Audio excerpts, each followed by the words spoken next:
Jehovah.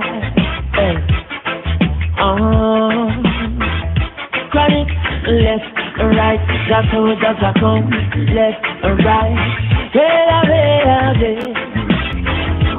ooh yeah, boy.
Yeah, right back like I left something. It's your boy Cosmoni and checking back in from Ethereum, man. And you know, I'm just took off my moon boots. You dig what I'm talking about? My space goggles. You dig what I'm talking about? So, as always, I come here to balance all balances and check all checks because you know what happens next when you see the butterfly vortex. It's your boy Cosmoni in. Right back at it, man. Jehovah Chronicles part or number 46. We getting up there real quick, man. Drop a couple before the end of the year. Get them numbers up. As always, all praise to the Creator. No gods, no lords, no saviors over here. Shout to the Ethereum angels. Shout out to the atmospheric angels. Shout out to the Creator gang, to the Essenes and Nazarenes, the true Israelites. Shout out to everybody out there, man. Shout out to everybody who checking in, trying to elevate their spiritual rate, trying to vibrate on a higher level. This is number 46 of the Jehovah Chronicles. As always, I'm your hostess with the mostest, burning like toasty. Cosmon Cal, man, just checking back in. I had some other info I wanted to bring out about the little people in America. And just to tie in the information, that we know, or we believe we know, or what's being revealed in OWASP, that we can prove through science, you know what I mean, objectively showing a thing, you know what I mean, objectively. Let me see if I can get this on screen right quick. I want to first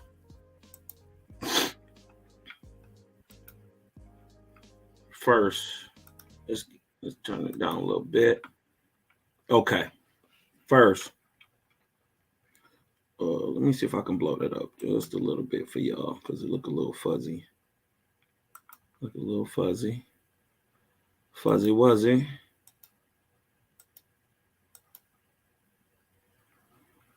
Let's see how that look. Okay. That look much better right there. Okay.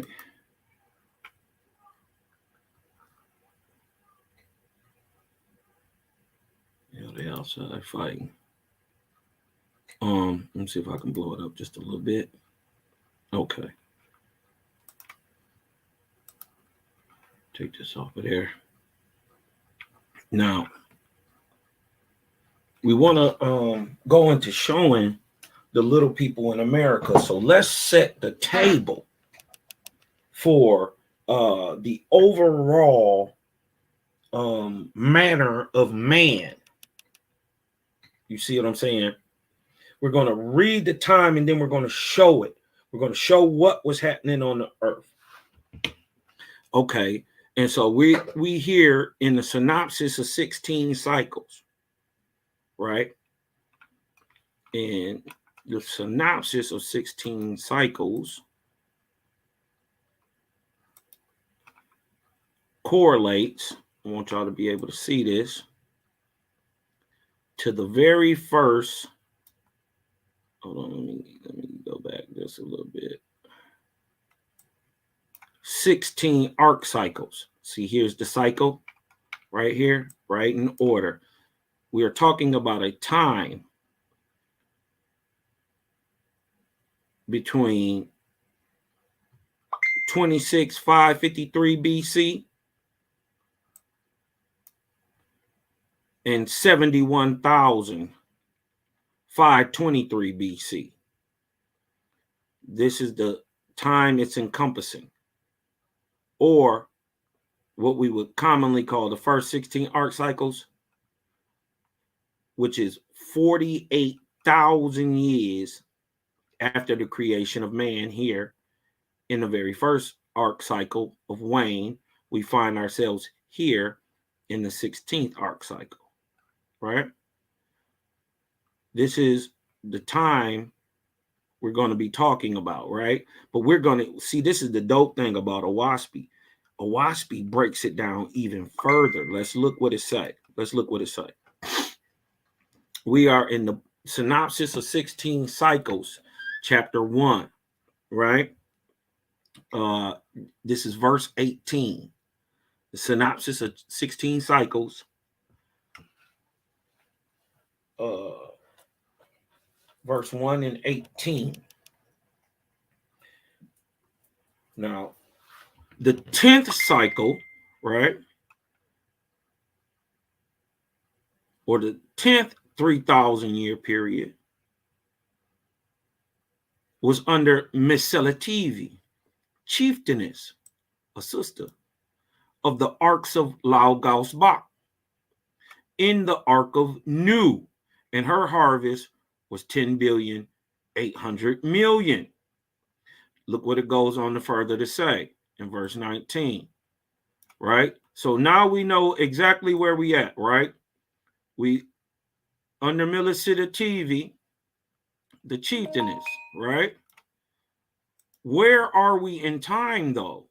We are in the 10th cycle of the ark of Nu, right? So let's show it. Here we go. 1, 2, 3, 4, 5, 6, 7, 8, 9, 10 arc cycles, right? Or from 44,623 years to 41,723 years, a 2,900 year period. Because an arc can be from 3,600 years to 2,400 years, but the average is 3,000. We find here, this one is 2,900 years, or from 44,623 BC to 41,723 BC. Or you could say from 46,000 years ago to 43,000 years ago, which is what? The ark of Nu, the 10th arc cycle, under who? Miselativi, the chieftainess, right? So we find ourselves here. We know exactly where we're at in time. Where are we, Kajman? We're 44,623 BC.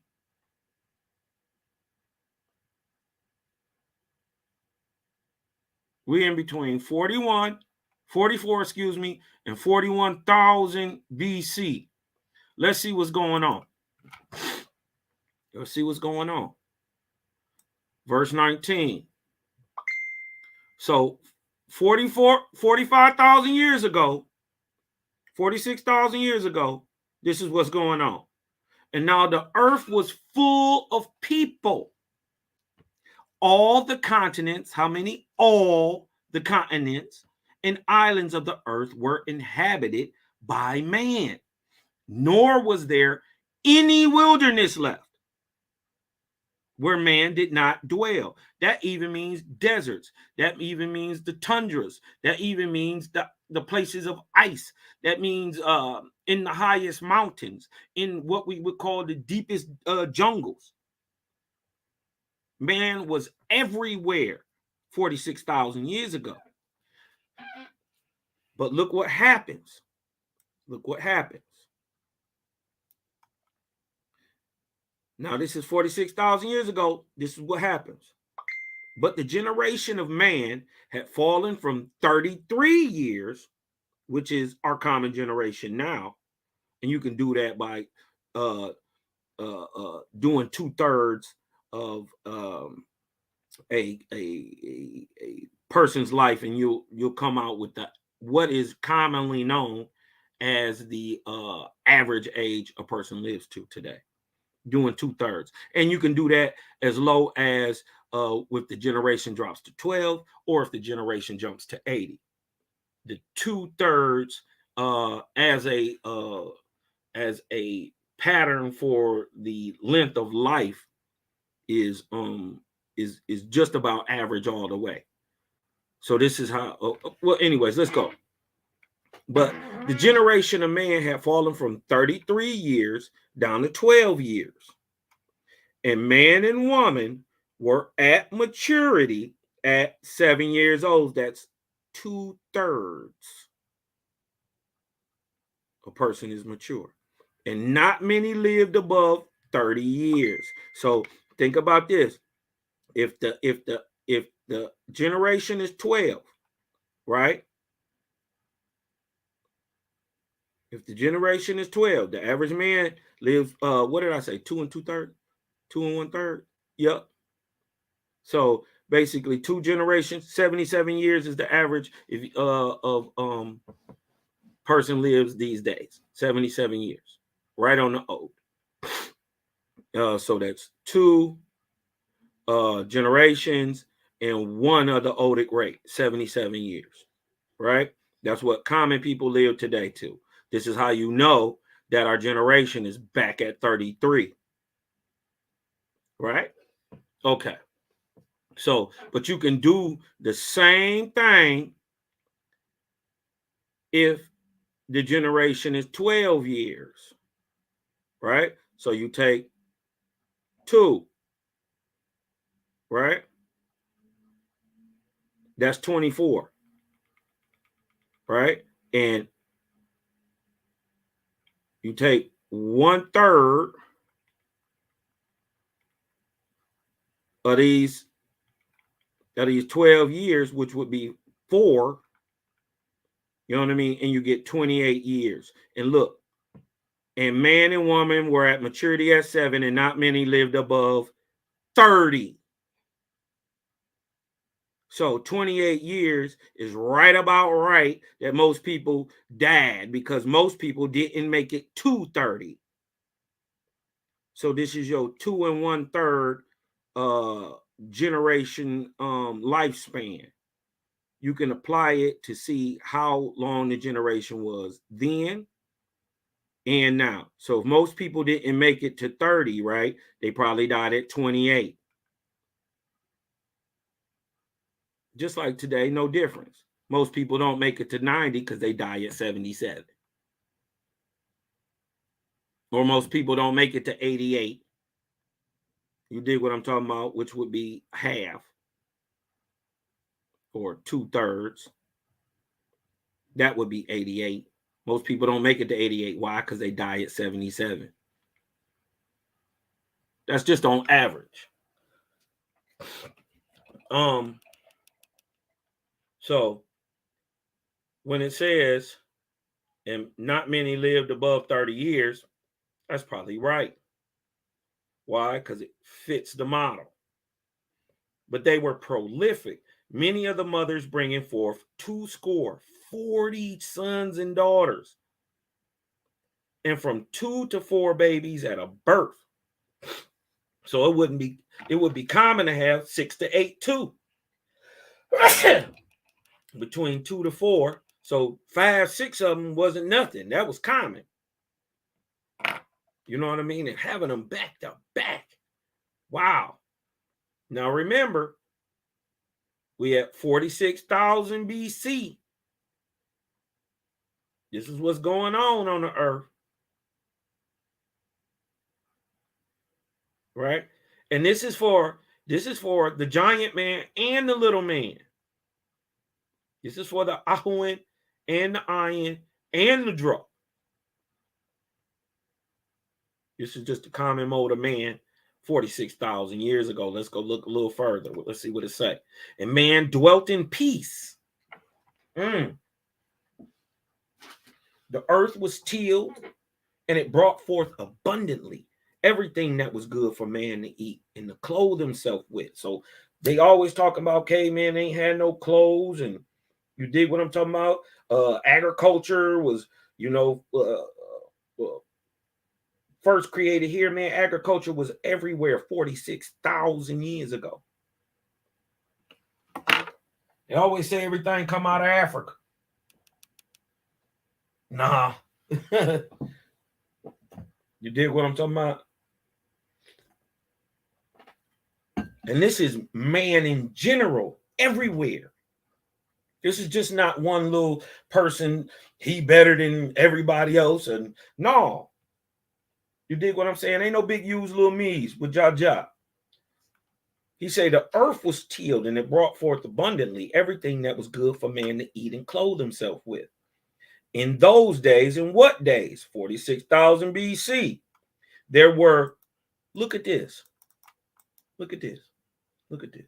46,000 years ago, there were great cities of hundreds of thousands of inhabitants. That sounds like today.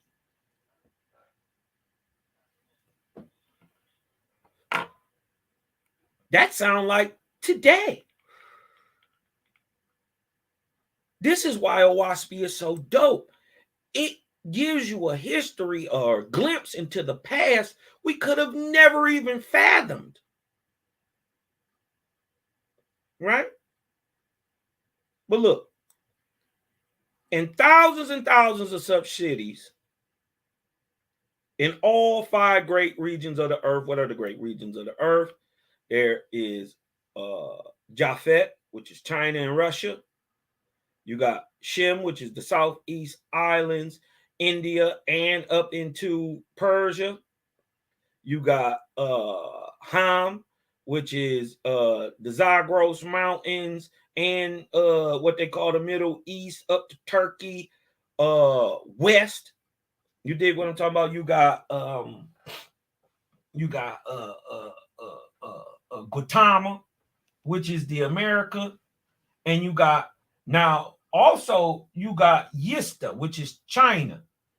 But if you go back into the earlier stages, you will look and see that Europe was a continent too, or is a continent still, but was seen as a great land formerly. You dig what I'm talking about? And was one of the 5 great lands initially. Europe, called Dis. And look what's going on 46,000 years ago. And man built ships and sailed over the ocean in all directions around the whole world.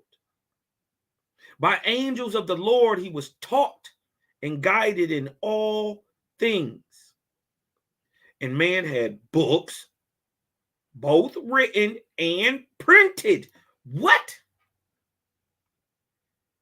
So did they have printing presses?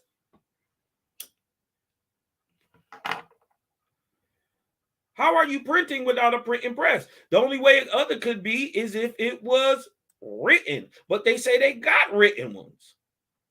We got written books, but we got printed books. So that means you got a printing press.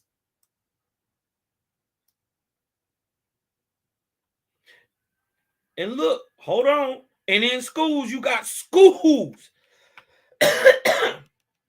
You got schools. Are these some of these great temples we be looking at? Is this what Cholula was really built about?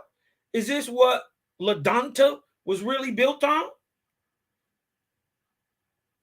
Huh? Is this what the city of Tenochtitlan is about?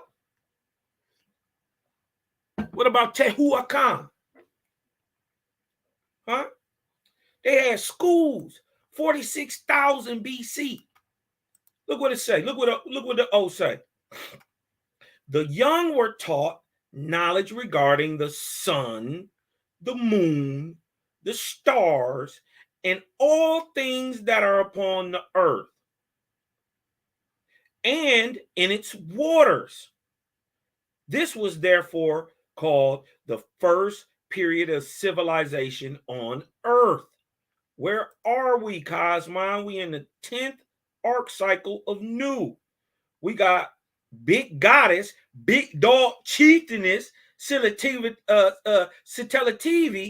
bossing up, bringing in the very first civilization.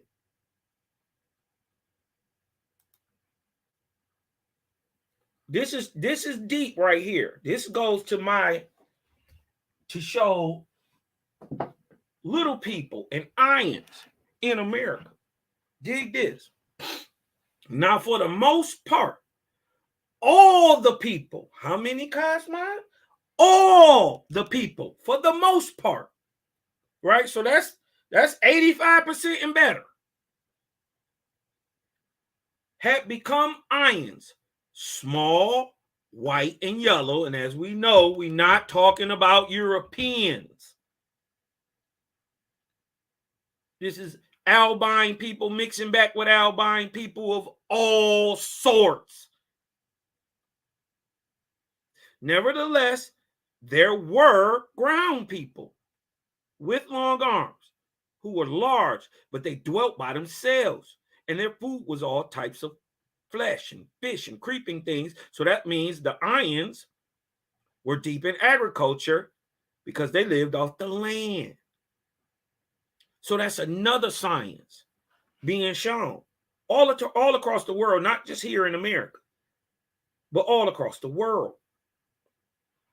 But here in America too, the ground people were brown and black, and they lived to be 200 and even 400 years old. Sheesh. Jehovah said, in the early days, I raised up Ahuans, and I gave them certain commandments, among which was not to cohabitate with the drugs, lest they go down in darkness. What is he talking about? He's talking about retro breeding. He's talking about breeding to a people who have no spiritual light, no understanding. Breeding to the barbarian. But what happened? What the niggas do? The Ahuans, the niggas, big ass niggas. What they do? But they did not obey my words. And lo and behold, they are lost from the face of the earth because the ions have become spiritual people. Look what's happening.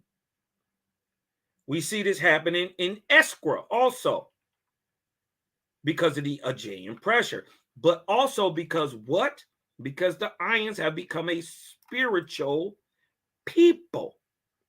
So they are creeping their DNA, maxing more and more back into that ion DNA that they're stacking angelic DNA in their bodies.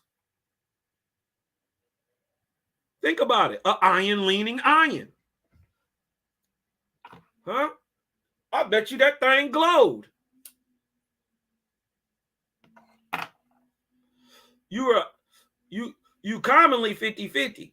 But what does the 55% angelic man look like? What does the 60% angelic man look like? We already know he's little at 50-50. So what if he 60, 70 leaning to the angelic being? He little. He get even littler.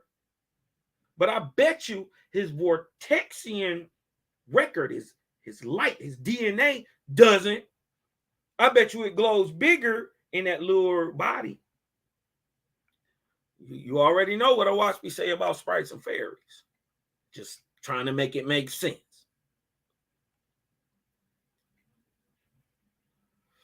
Because the Ions have become a spiritual people and have prospered in peace and spirit, behold, they have degenerated in the corporeal body. What's happening? They degenerated in the corporeal body. What does that mean? Are they losing the ability to procreate? Possibly and most likely. Are they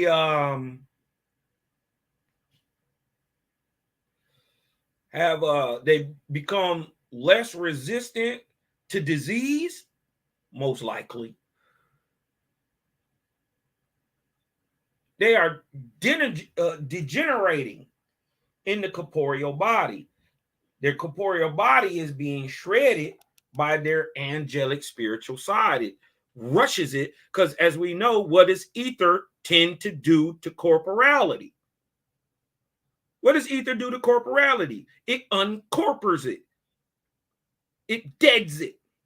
It rushes it to its end. It ages. So whatever what was going on in the atmospheric times of that time, you know what I mean, which is shown right here is Aja, right? In the synopsis of 16 cycles, is showing the earth in deep, deep Aja, right? And so we see that later on in the book of Esther, these people wasn't able to withstand that type of pressure. So possibly, and what it seems to be, and what the book reveals is that's basically the same thing going on. But this is from not only a physical standpoint, it is from a spiritual standpoint. They become so high raised that their ether, their spirit wants to uncorpor its corpor. So they age faster. They come with all type of physical birth defects. And you dig what I'm talking about?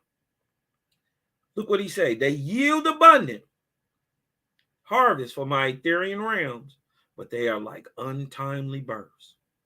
Now I will bring forth the Aegean fields. Look at this. This is that atmospheric density where things are given to the planet. Now he's saying, I'm going to bring them to the Aegean fields and forests for a long season, for I shall again reproduce the Negroes, the Ahuans. In the time of a generation shall be 33 years. Again, now this is all by the end of the 10th. We talking 2,900 years, basically 3,000 years right here. We ain't forgot where we at. My harvest, he say, shall produce the Ahuans, and the time of the generation shall be 33 years. Now remember, it went down to 12. Now it's back to 33. For my harvest shall be of fruit that is mature and full of ripeness. And what are they talking about? They're talking about experience. These people were dying too fast to really get good life experience.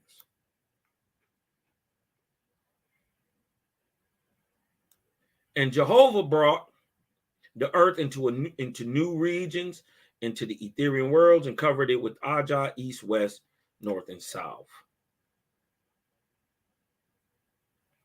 And it came to pass, look, and it came to pass, many of the ions, the little people, lost the generative desire, and so did not bring forth many heirs. But the brown people burnt with desires and laid hold of the iron women when they went into the fields and forced them, and thus brought forth the Ahuan race, the copper-colored race, strong, bright, quick. Now we gotta even dodge the hijack and hit, because do you think that it is possible to rape a whole people into existence? Right? You raped all the brown people, the drugs, all the drugs, raped the iron women, and totally rebirthed the Ahuan race. That's not what they saying. First of all, basically, what's happening is exactly what's happening today. But the brown people burnt with desires, while these people was losing their generative desire. Do we see that today? Yes, we do. One people is getting old and dying off, and another people is, even though we didn't had a Holocaust in our hood called Planned Parenthood, we making more babies than the law allowed. And look right here, where it say, and they forced them. I'm not sure on that, because they laid hold of the iron women and thus brought forth the iron Ahuan race again, right? But I would say it's more like today. Niggas is getting with white girls and bringing forth a whole new race. They're just not saying that exactly what's happening, but I think that's more logical than you raping a people into existence. Because did these fathers who went to these iron women, did they go home and raise these half Ahuan kids? Hell no. Did the iron women raise up a rape baby? Most likely not. And understanding that the half-breed children couldn't come into the mound areas with the iron women, because this has happened before, right? We understand that this was happening during the time of preparing for the birth of Brahma, Abram, Po, and Iwata, right? That these women couldn't even take them half-breed children back into the iron homes. They couldn't even go into the mounds. So do you really think a whole race was raped into existence? Nah. Now, now we know this happened 24,000 years ago, right? During the Ark of Noah, right? That right here in the 17th Ark cycle, after the creation of man, right? Now look, where we at? Hold on, let me show you. See, here go the cycles, here go the years, here go the BCE timeline. So this is what we're gonna pay attention to right here. The 17th Ark cycle, right? After the creation of man, or from 153 BC to 1955, 553 BC, a 3,600 year period, which is the Ark of Noah. This is where the stories of Noah, the flood, all that come from. It extends. Noah is a time, not a man, right? So we understand right here that 23,153 BC, or actually 600 years after this, 553 BC. Exactly. 553 BC. Exactly. Or the 600th year of the life or the time of Noah comes the flood. 553 BC. Right? We know that's what's going on. We know only people getting off this boat is the Ions. Hold on. Let's go look though. Let's go look. Let's go down to the book of Eighth. Right.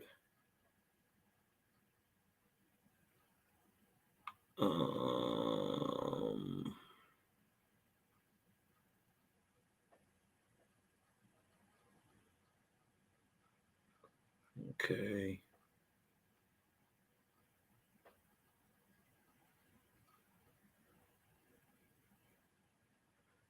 Oh.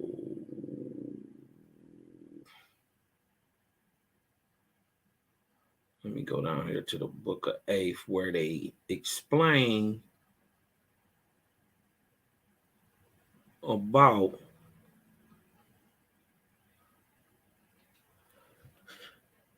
who got off these boats, these so-called sons of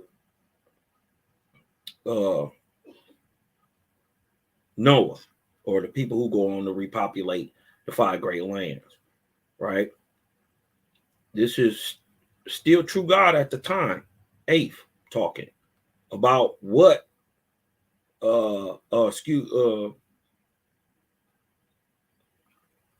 Neph, who was the previous God. You dig what I'm talking about? So he gonna tell you who got off the ship, who's on the ship, right?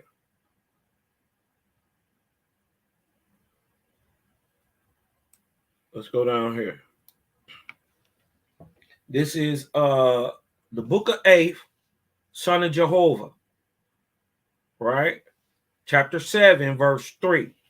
Then I, Eighth, departed as soon as possible, taking leave of Phaetisi, thanking her for her assistance in this great deliverance. With me, I took Neph, son of jehovih, and another 30,000 gods and goddesses, besides 10 million Etherians, who each had thousands of years' experience in heaven and on various corporeal worlds. And we came back to the earth, to the ocean where the land had gone down. And when I came to the ships in which the Ions had escaped, finding the gods who were in charge of them I previously commanded. So now we know who in this ship, right? And we're going to watch these people come on to America, right?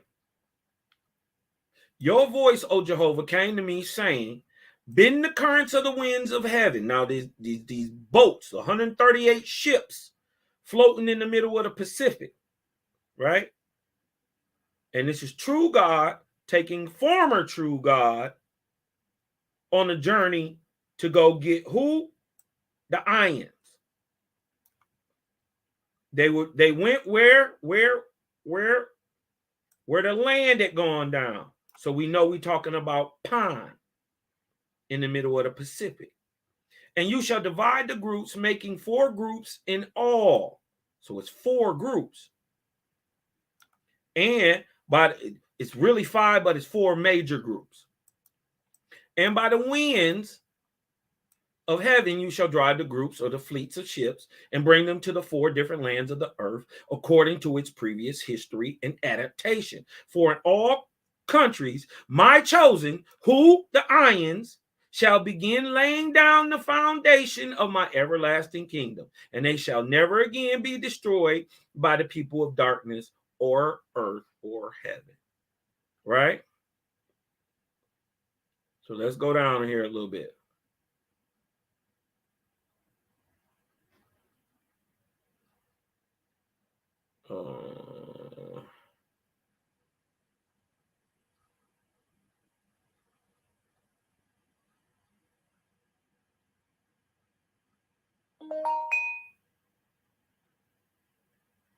Go down a little bit.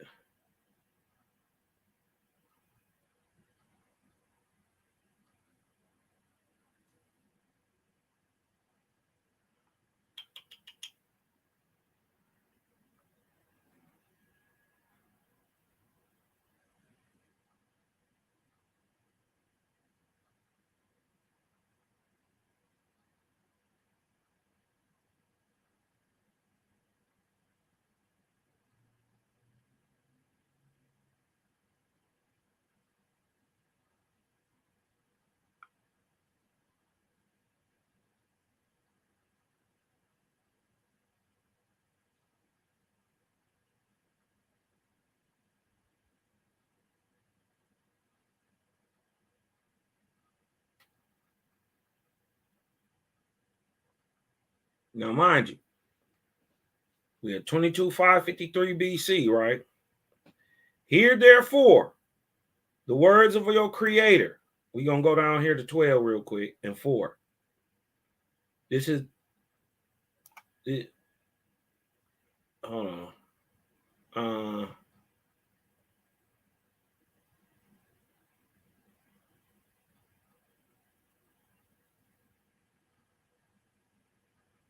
Now look, okay, this is what I want to read. Now, this is right after 22,553 BC. So let's just say 2200, right? I mean 22,000 BC. Let's just say that at that time. All things prospered in heaven for many years. Neither were there great wars on earth, nor famines, nor epidemics.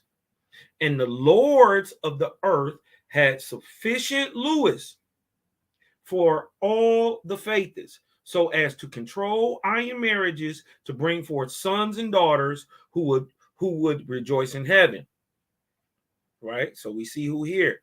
And as fast as they died on earth, they were carried to heavenly places suited to them. And they were handed to the care of Asaph and entered as his sons.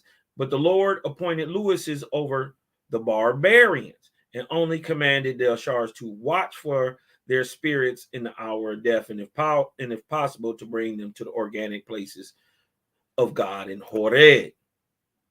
Now,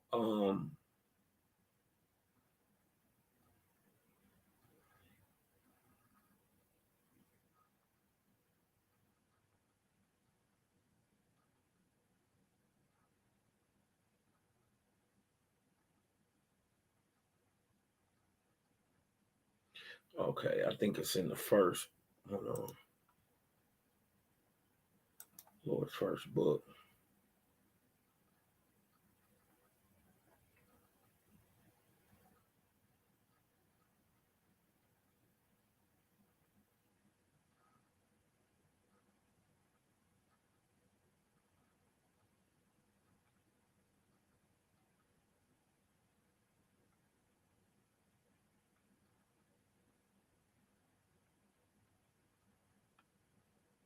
Now, during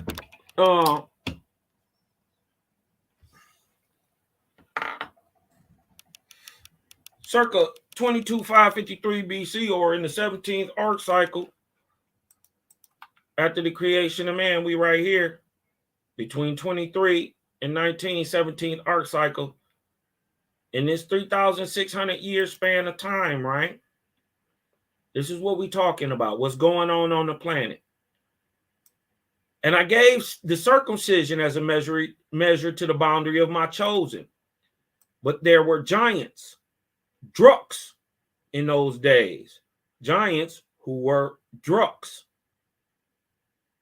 So there must have been giants who were iron, or people who got it in those days. And after that time, and my chosen came to them and bore children to them also. So they wasn't raping here, right? See what I'm saying? And their flesh became corrupt, so that the vermin inhabited them from their birth to their death, and they became rotten in the head with catarrh, which is like a phlegm or a cancer, and throat with ulcers and running sores, and in the lungs and the joints with poison of death. And the offspring that was born to them came forth afflicted with the sins of their fathers and their mothers, which is disease, to linger in misery or to die in infancy. Right? So that's what's going on in the world. This is why the flood, right? Hold on, but let me go right here. And the earth stood in the ark of Noah in the firmament of heaven, and in place grade of 600 of the Aegean rose 24,000 years before the Cosmon era. So this is when this great event happened. The people got onto the ships, and they went on to the land got sunk, and they went on to the places that they was gonna get on to, right? But let's show that there is a people who come to the place of America. These little people, these Ahoans, right? Or let's start at 52. Let's start at 52. This is 1 and 52 and 53, first book of the Lords. And in 150 days from the beginning of the flood, the ships were brought into their respective places. For as the Lord destined them, so did they land in their different countries of the world. So as we know, the 138 ships were split up into 5 groups, right? 34 ships in 4 groups and 2 in the other. So that's 138.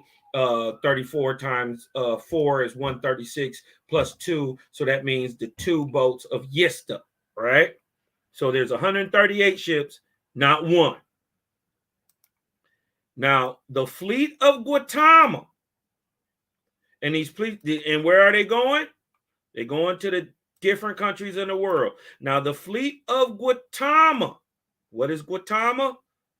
That's the place of the 4 crosses, the place of the 4 tribes. Gautama is America. It's its ancient cosmological name.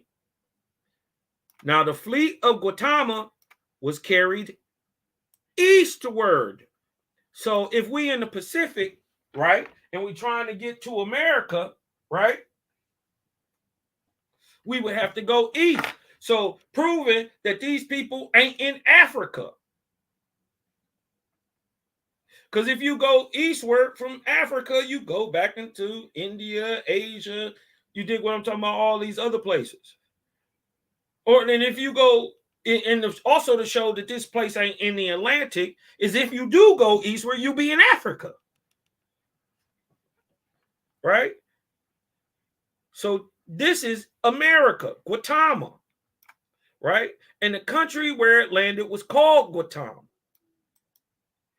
And the meaning of this word, Gautama, is, let me get back to it, 4 tribes united in one. The word Guatemala or Guatemala would therefore mean the place of 4 tribes of men united in one. Right? Oldest known civilization in the world so far found, Corey Supal, but there are older ones we're going to find where? In Guatemala, the place of the landing, right? For these tribes that went eastward out of the Pacific. This is where you get your stories of Atlantis, Lemuria, Mu, all these from Pan. The Lord said, from this place, my children shall spread out north and south. We didn't go east and west, showing we a whole different type of nigga. We went north and south. You feel what I'm saying? So it starts to make sense when you see these major, massive kingdoms and nations coming up from the north and the south of Guatemala. It makes so much sense when you start to see all these cities, especially in Mesoamerica, with Pan in their name. It start to make sense. You dig what I'm talking about when you start to see ATL, octal, in everything.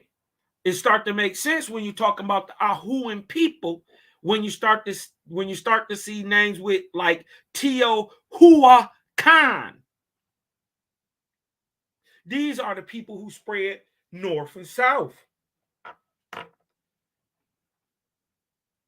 But they shall not inhabit the lands to the east or the west as far as the sea.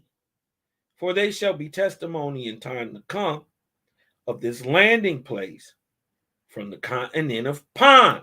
What you mean, Cosmo? Testimony of what? What you talking about, Cosmo? Testimony of what? Let's show them real quick. Testimony of what? Now remember, we looking for some people 24,000, 23,000, 24,000 years ago. I want y'all to hear this. Listen.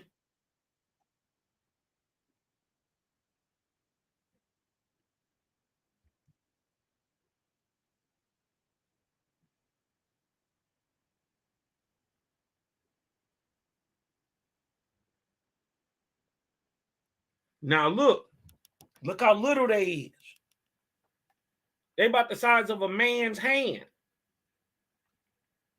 But we see these full-grown people. You could tell by the outsteps. But they're very small. So we looking for these little itty-bitty people who about to go on and build all these mounds and then instruct the people on how to build all their megalithic structures some 20,000 years ago. At circa 1905. By this time, right? Flood go down 22,553 BC right here. Not only, first of all, this is a mystery right here. Only Ayans get on this boat. But by the end of here, we got Ahuans back on the earth. Will it take an Ayan and a Druk to make an Ahuan? Where did the Druks come from? Huh?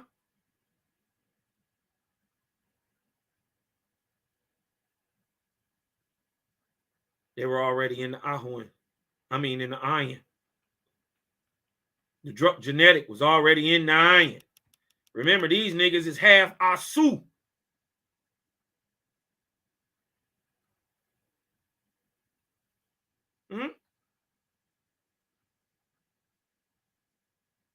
They bred the Druk. Fresh out the Ayan. These ain't no holier than now ass niggas, and they was only holier than now because they was in the Ayan mind state, which allowed them to interact with angels 24/7. That's why the God said I gotta, I got to leave y'all niggas for a minute, because if I don't, y'all won't be you'll just be slaves in the heavens. You won't be a glory to yourself. You got to learn how to overcome evil on your own. Right? So Guatemala, right? And they say, look what it say, for they shall be testimony in time to come of this living place from the continent of Pan. Right? Let's look at the date they talking about. Let's look at this. Let's go back. Let's run it a little bit. And now, and Owaspi show that in Middle America, from Mexico all the way up through to the top of the Rocky Mountains, all the way to Wisconsin, all the way in the Death Valley, and all the way back down to the Gulf of Mississippi, Gulf of Mexico. That was all a sea, an inland sea. This is proving that too. Oh, showing Owaspi right on point. Watch this.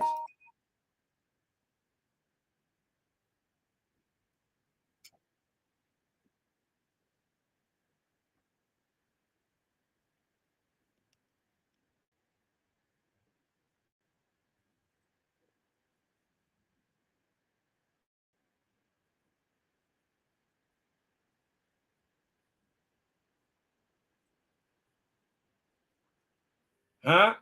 They children, right? Dodge the hijack. These little people. Watch this.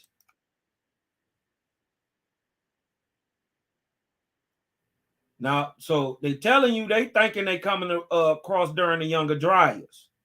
No, we coming across during the previous glacial maximum. And we got here, the cause of why we got here caused the ice age. Huh? The sinking of Pan caused the ice age. Go back and check my video on the glacial gods. You dig what I'm talking about? The interglacial gods, the ice age and the interglacial gods. Check that out. Let's get back to it.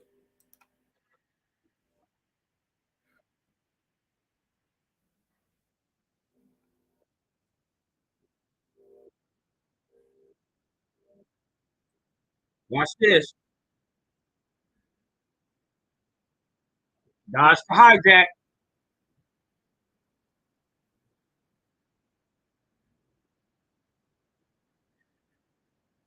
But this is a theory. Listen.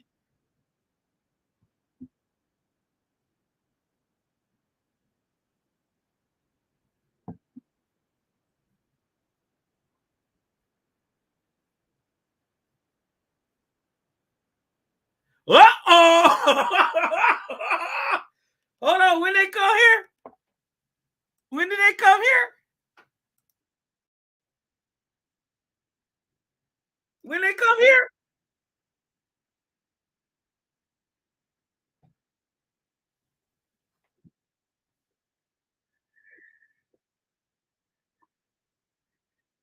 Before the people that migrated here from Asia, the Mongoloidal native, yo Inuit, Mongoloidal type native that's on the land today.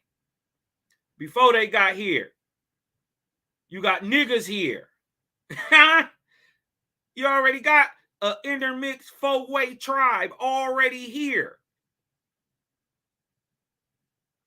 Now look, this is the funny part. Look, everywhere where he connected from, the people mixed from.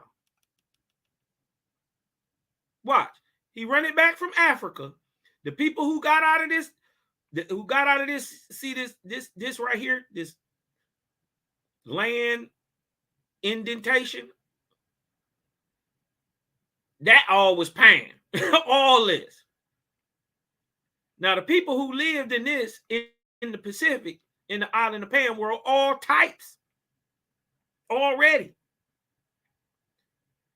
So the people who get off in Japheth go on to produce the Chinese-looking nigga with the mongoloidal eye.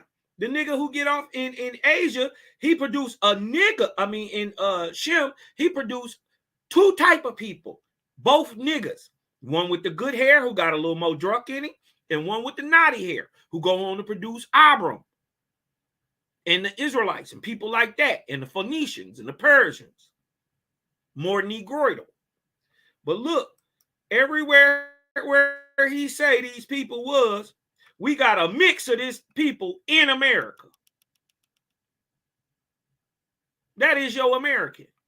All the people from all the types of ions mixed in America. This is why it's 4 tribes. We got some of that epicanthic fold in us. We got some of the good hair in us. We got the melanated skin, but we got the long hair that's not straight and it's not short and knotty,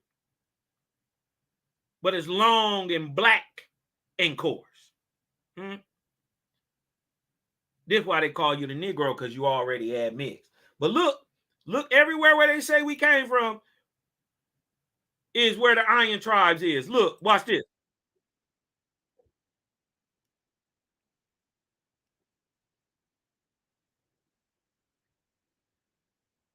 They always say the Negroids is Aboriginal. They always say we're Australoids. Remember that too.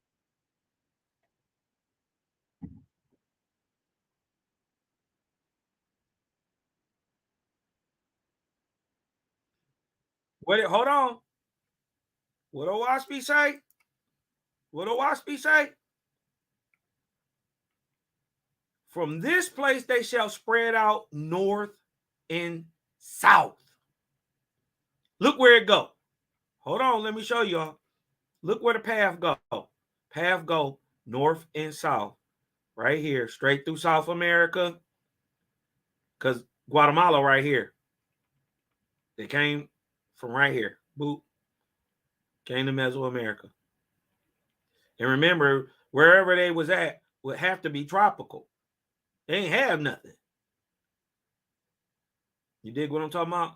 So these people, and look at the path down here till you get to Tiantambo and all this down in Peru. The people go what? North and south.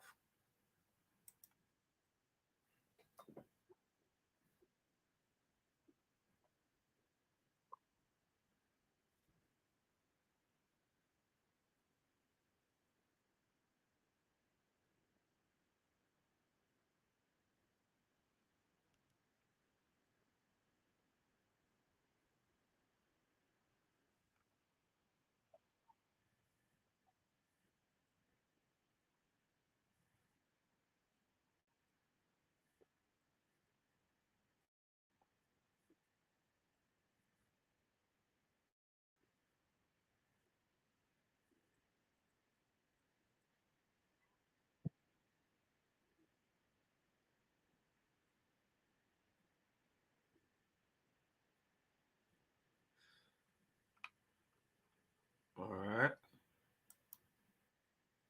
All right. Now, they said something interesting.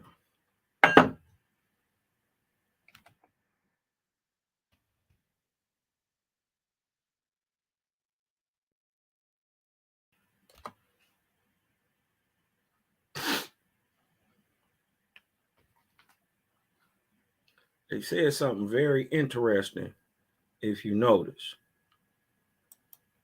Now, they're talking about 17th arc cycle, that we would have been here with mastodons. Now, the crazy part is in the Algonquin tongue, we got a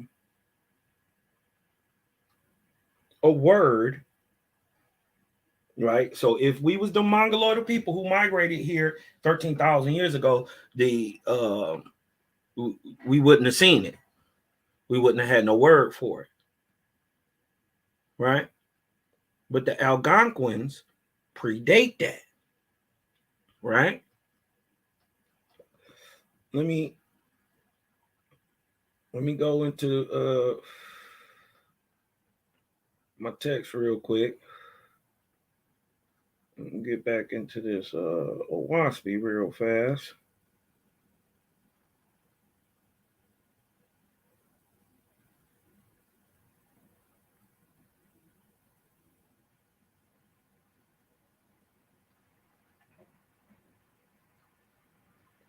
We got a word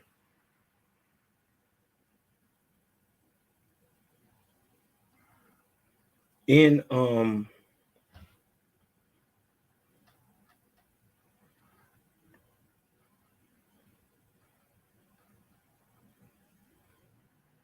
Algonquin called the Hagawata, right? And this is, let's go to the book of first book of God. Let's go to the first book of God.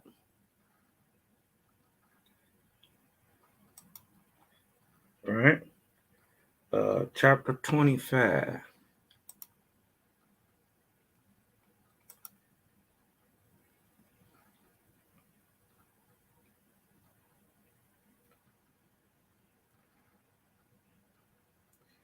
Let me see, is it 25?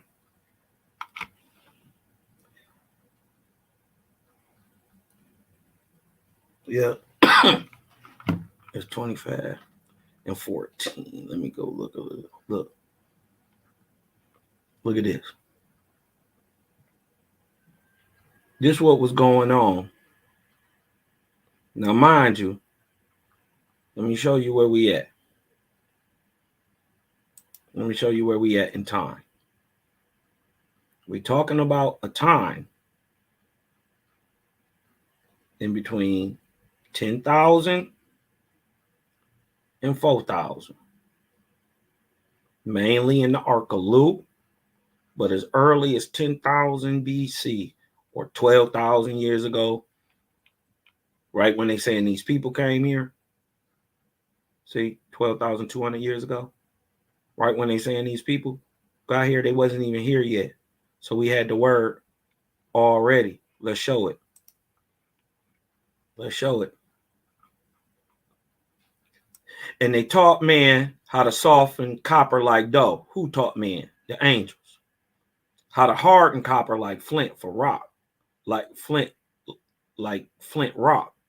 How to harden copper like flint rock for axes and mattocks for building canals. Taught man how to work the ore in the fire and melt or smelt it. This is a whole science right here being precipitated from the angelic host to man in America at the time. And how to make lead in the sheets like cloth. Taught man to till the soil and grow wheat and corn, and taught women how to get and how to grind it and to make bread. Taught the hunters how to slay the lion. Did y'all know we had lions indigenous to America? That the lion of Africa is indigenous to America? The tiger. Did you know that the tiger of Southeast Asia is indigenous to America? And the mastodon. Remember, he said we would have seen these people would have been in America with the mastodon. So it makes sense that they would have had a word for it, right? Which is the Hagawatha, the rooting animal of wisdom. Now, I want to show y'all this real quick. Let me show y'all these. Now, we know that, see, they portray the mastodon as if it's a pachyderm. And a pachyderm is a elephant. You know what I mean? They play like the mastodon is akin to the elephant, when actually it's not. It's actually akin to the pig. And if you notice, what's in the beginning of the word? Hog. And what does a hog do? It roots. Anybody ever been out west or Texas way, a little outways Midwest? Man, them damn hogs is feral and they something different. And they dig holes. You dig what I'm talking about? This is the rooting animal of wisdom, the Hawagata. But look, to prove that the word even predates the people coming here, is that you got the same word in Asia. You got the same, watch this, look. The legends of China, India, and America all give the same name for the mastodon, the Hagawatha. How? The animal predates the flood. So the word had to predate the flood. So the four people came, or these four people went from separate places. How do they have the same word in India, China, and America for the same animal? Look what it goes on to say. And the legends make the beast not like an elephant in its habits, but a rooting animal like a swine, like a pig. I want to show y'all now. This, what I want to show y'all, is not proof, because science say they come from something else. But I don't believe that they're old as they're saying they are. Watch this. Right?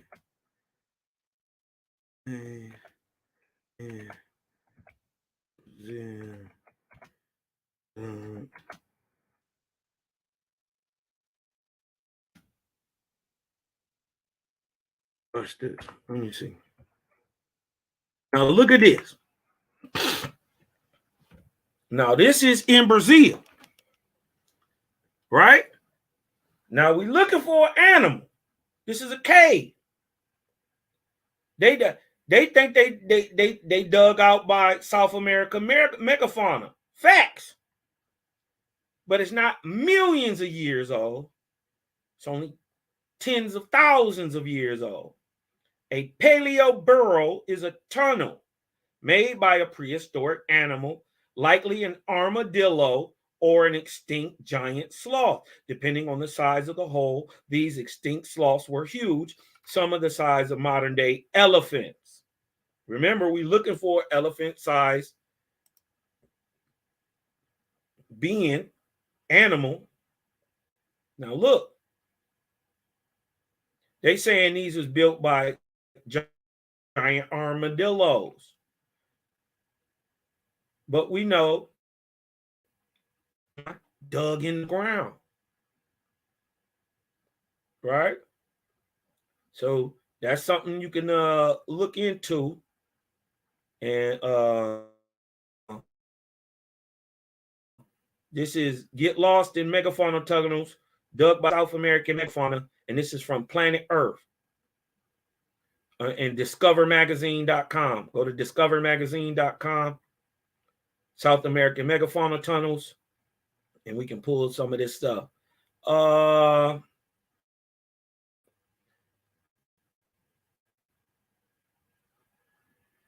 First of all, could that be writing?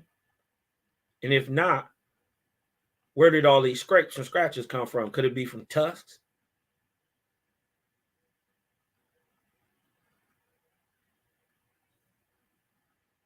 Let me see.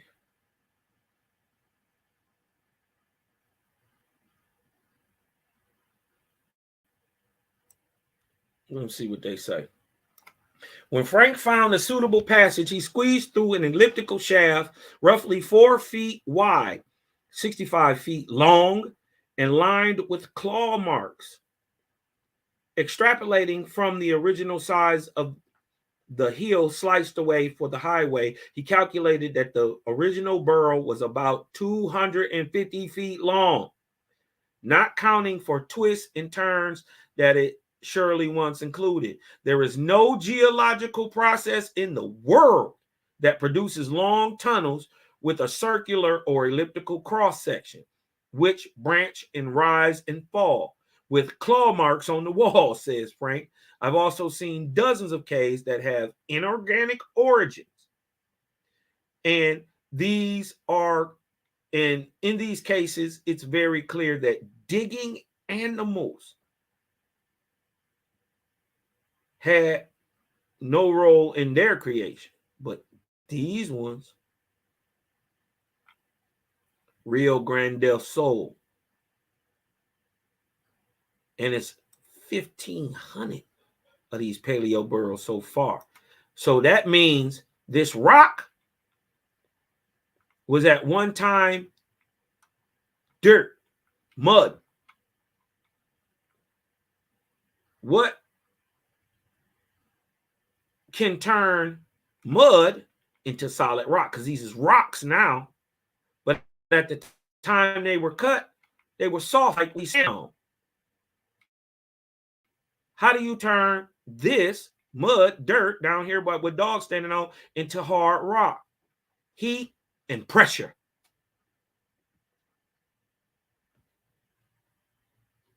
Heat and pressure.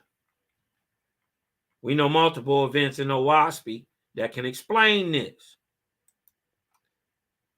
Right? But could these be mastodon tunnels? Remember, it's big enough to fit an elephant. So we're talking about a thing big as an elephant. We know they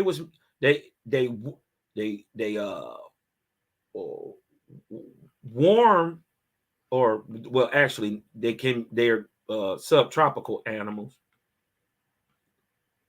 You dig what I'm talking about? They subtropical animals, but animals like the woolly mammoth were fully warm animals. They were tropical. So don't let the smooth taste fool you. How it looked is not how it acted. It rooted in the ground. Look at Owaspy, bringing all that out. We find it in history. And then we find these people 2,300 years ago right here, right? Right when Owaspy say they get in here, they start finding stuff, right? But I found something in part 1 that I wanted to get back into. You dig what I'm talking about the Tennessee pygmies that were found in the 1820s. Hold on real quick, y'all. Let's go. Let's bump some music real quick. And I'll get right back at it.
While we still letting this thing slide, I'm gonna go grab me a little split of ting. Roll me up a little split of ting real quick. I'll be right back in a minute.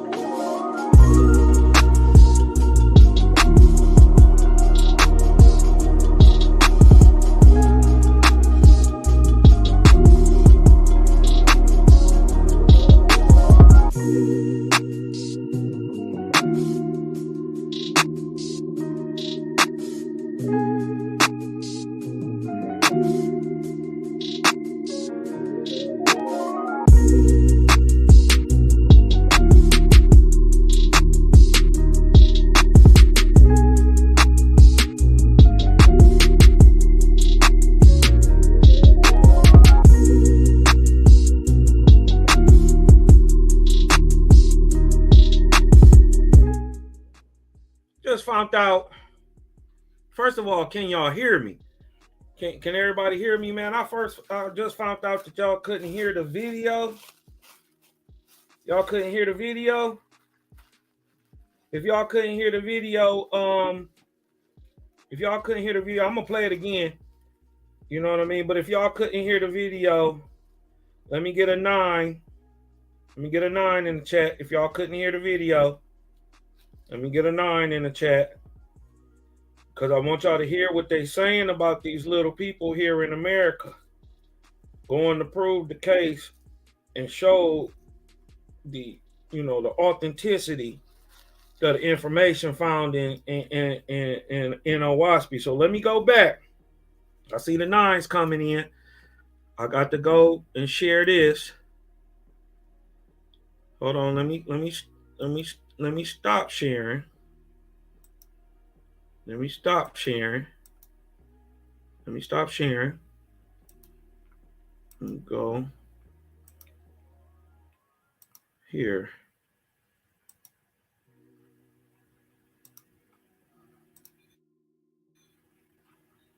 Okay. They were saying they couldn't hear the video, so I'm going to replay the video. I'm going to replay the video. This is going to show ions in the Americas exactly when Owaspy said they was.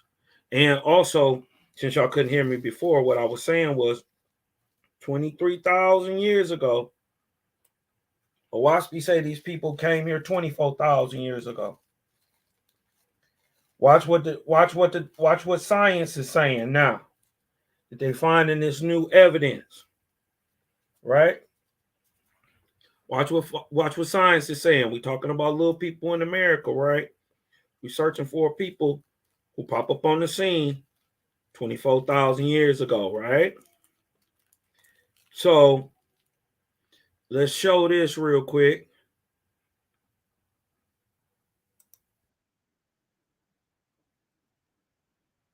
Can y'all hear that? Can y'all hear that? Give me a 1 if you can hear that.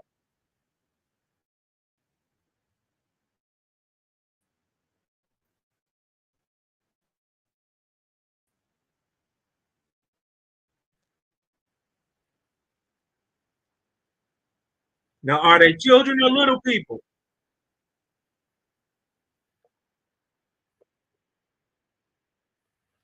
They saying they can't hear it.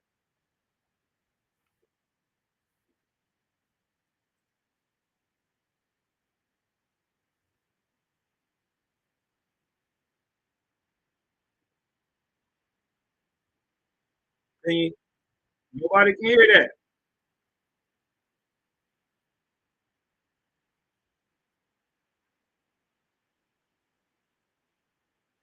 They're saying,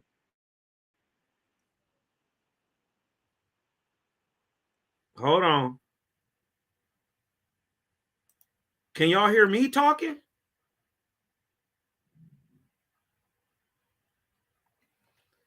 Can y'all hear me talking?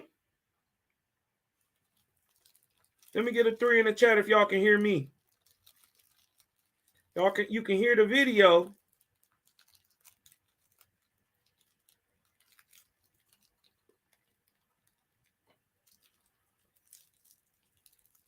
You can hear me, but can't hear the video.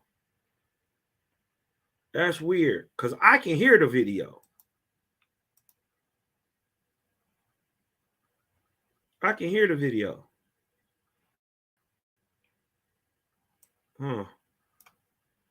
Okay. Okay. I got everything turned up. Got it all turned up. I wonder what's wrong with this.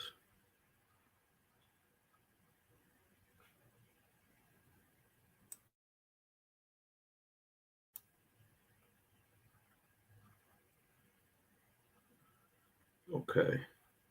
Let me try it one more time. Let me try it one more time. See if y'all can hear this.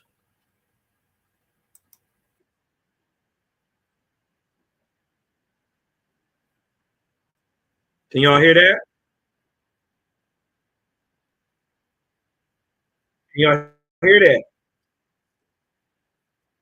Let me get a 2. If y'all can hear that.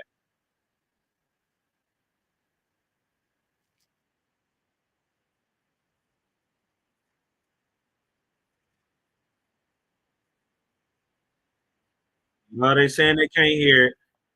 Well, I'm gonna post it in the chat. Let me hold on, let me shut this down. Let me shut this down. Let me see if I could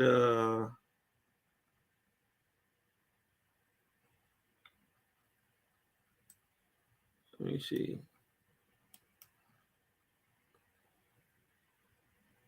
Save.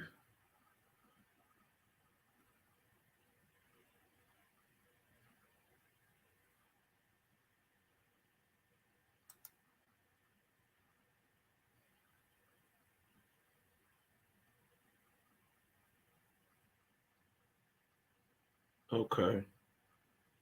I really want y'all to see this. I don't want to have to just post it in the chat. You know what I mean? But let me see if y'all can see this.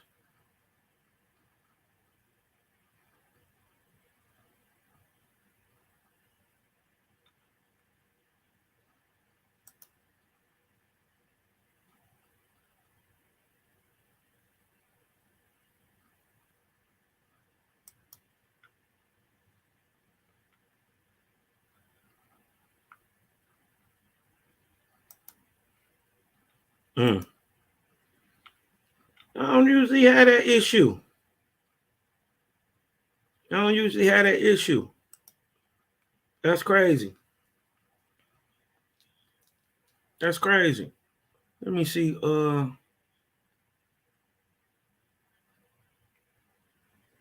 me see if I can post it in the chat.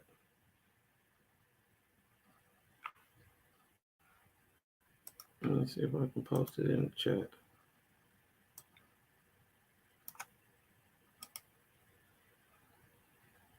Save.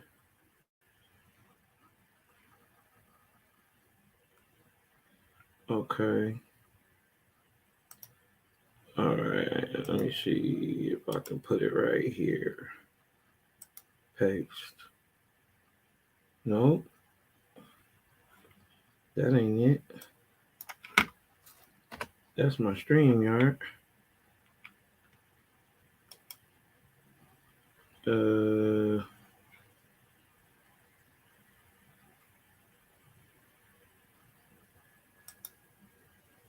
Nope. That's crazy.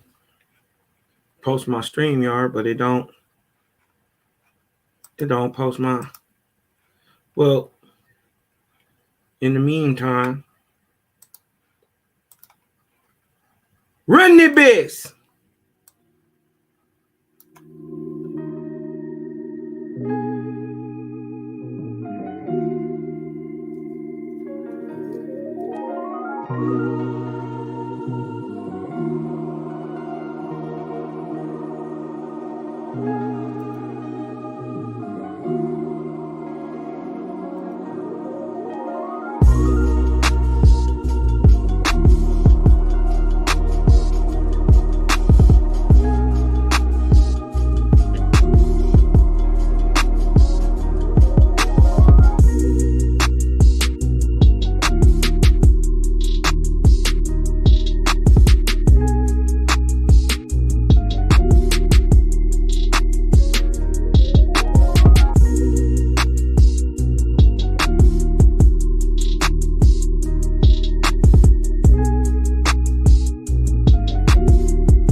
That's crazy that this won't play.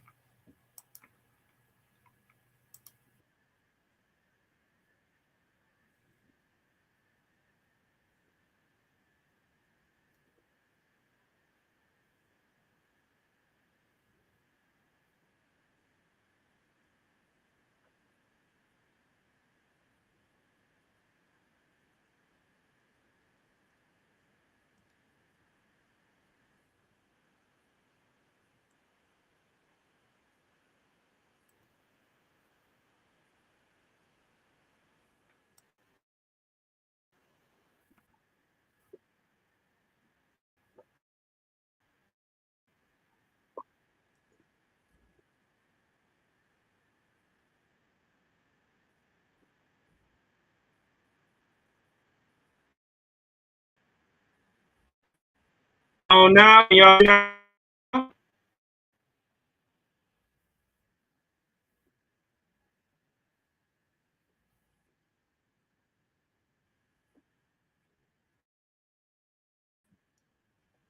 Oh shit!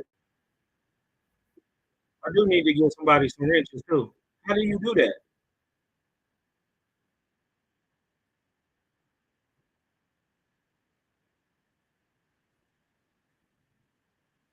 I don't even know how to give people wrenches.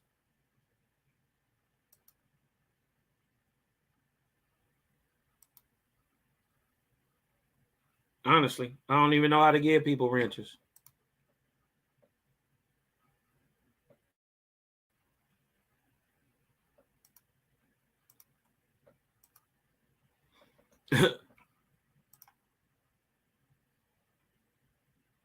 Well, it's saying, well, anyways, what it's saying is, what the hell? Now the crazy part is y'all can hear that? Y'all hear that?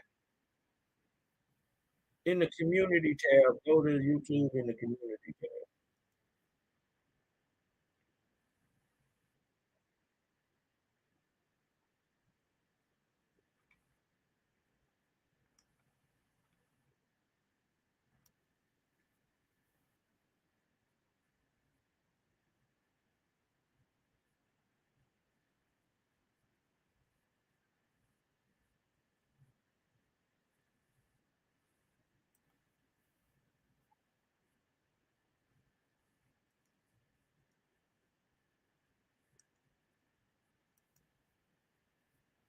To give a wrench, click beside their name.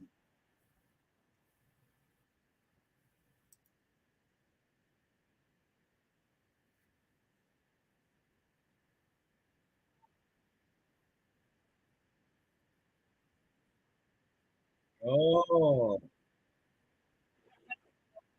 okay, okay.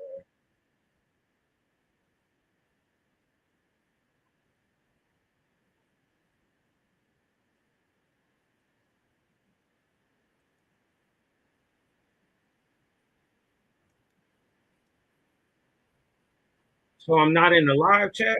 I gotta go to the live chat.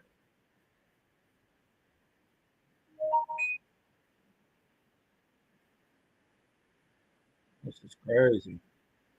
Let me see. All right. I'll get that up off of there anyway. So I guess this one ain't playing either.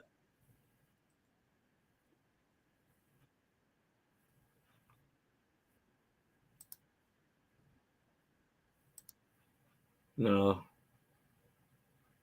obviously y'all must can't hear that one neither. All right. Chooses the moderator. We'll get to it later. Yeah, it must be faster to do it from the live chat. Let me see if I can. Cause I'm on my thing right now. I'm looking at it. Let me see. Let me go.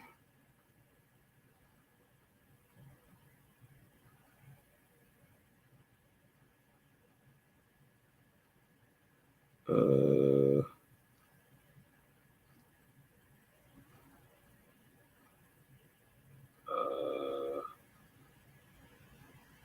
uh, Let me see.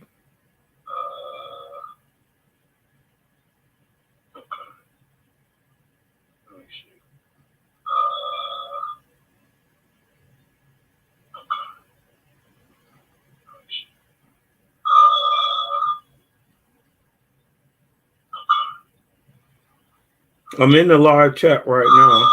See. Hold on one second. I'm in the live chat right now. See.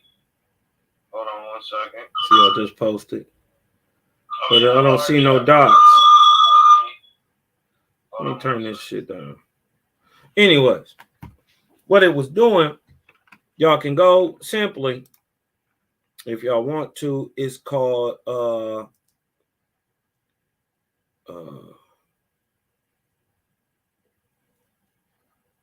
prehistoric. Let me go look 1 second.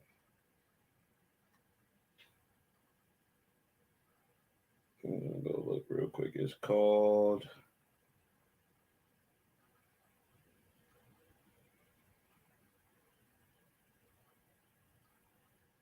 prehistoric pedestrians. It's called prehistoric pedestrians. If y'all want to go check out that video, it confirmed that exactly what Owaspy was saying. These people was here 24,000, 23,000 years ago.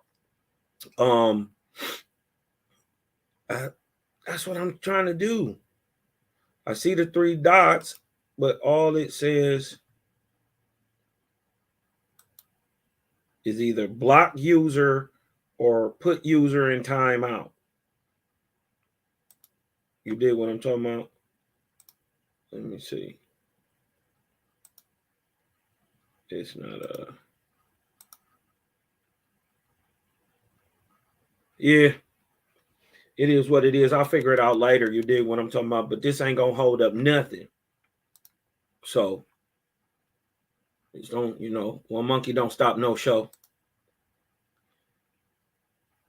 We want to get back into what I was bringing out last time about the Tennessee pygmies.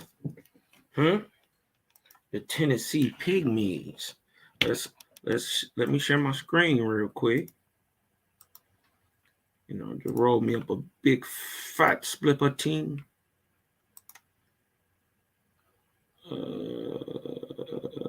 Share. All right. Y'all ready to get back to work? If y'all ready to get back to work, let me get a 5 in the chat. If y'all ready to get back to this good work. You dig what I'm talking about? Y'all ready to get back to this good work? Let me get a 5 in the chit net. I wanted to show something else too.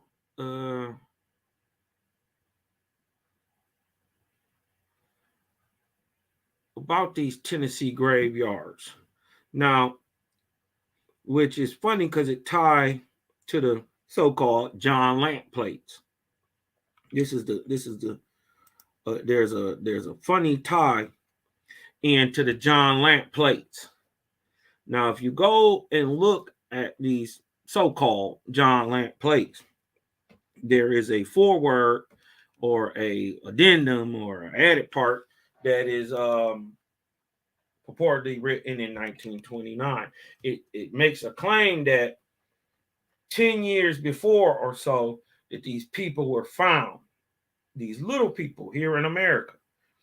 But we're going to go back to an even earlier time where the people had already been here and they knew they was here and they've been hiding this shit, trying to call these people babies. Now you got everybody a baby who died, then where the adults?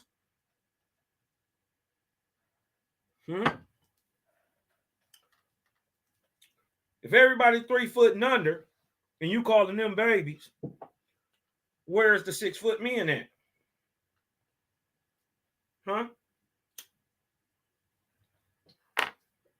Where they at? They ain't nowhere around. Okay, but look, let's get back to here. So we done showed that science is now proven. Now y'all go to that prehistoric what is it called?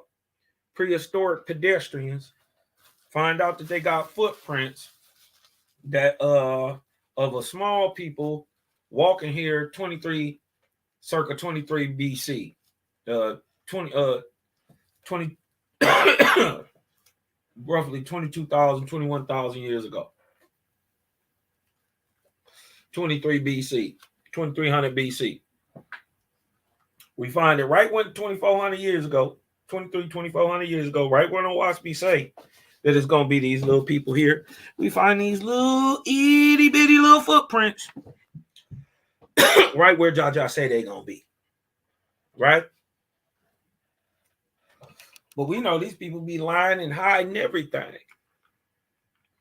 So let's go into showing some more of what they've been hiding.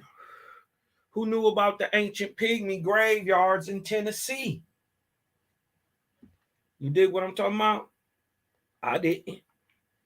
I knew that they had the caves down there. And you know, there's a theory out there now that I'm starting to believe in, that most of what we call mountains were at one time structures, buildings, and were lived in by these iron, Druk, and Ahuan stocks. Because remember, it said that they had these great, massive cities.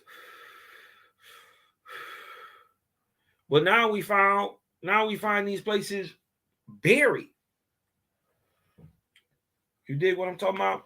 And many of what could be considered a building has melted. How? How does it melt? They want to say volcanoes did it. You dig what I'm talking about? They're always looking in the ground for an answer. They never look up. Look what we got here. This is the Tennessee's ancient pygmy graveyards, the wonder of the Western County. Now, let's go read what they say real quick. It's written by Kevin E. Smith. In July 1820, newspapers first reported the discovery of Tennessee graveyards filled with the stone-lined coffins of a primordial pygmy race. Over the subsequent 2 centuries, Tennessee pygmies became a persistent and recurring part of national and international archaeological folklore. Despite efforts by antiquarians and archaeologists to disprove these stories, the legend of the Tennessee pygmies survived those challenges, eventually entering the 19th century literary world as the central plot of 2 novels. Most recently, the Tennessee pygmies were resurrected after the discovery of Homo florensis in Indonesia as proof of an ancient global race of pygmies, just like Owaspy is saying, got off these 4 ships and repopulated these great areas. Another problem which perplexed the last generation was the long extinct pygmy race, which centuries ago undoubtedly inhabited the Tennessee mountains. This is per the Daily Tribune, September 20th, 1905, Beaver Falls, Pennsylvania. One of the most persistently and widely published tales about Tennessee prehistory concerns cemeteries of diminutive stone-lined graves containing the remains of a primordial pygmy race. In July 1820, like, hold on. I want to get a visual on this too. I want you to get a visual. Because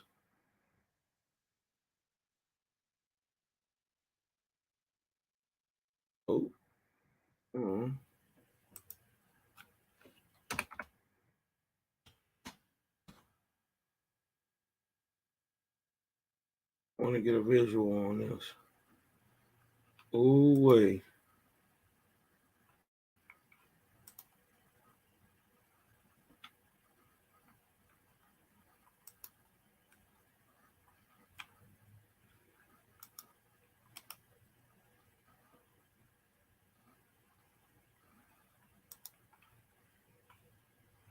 Let's see if I can blow this up a little bit.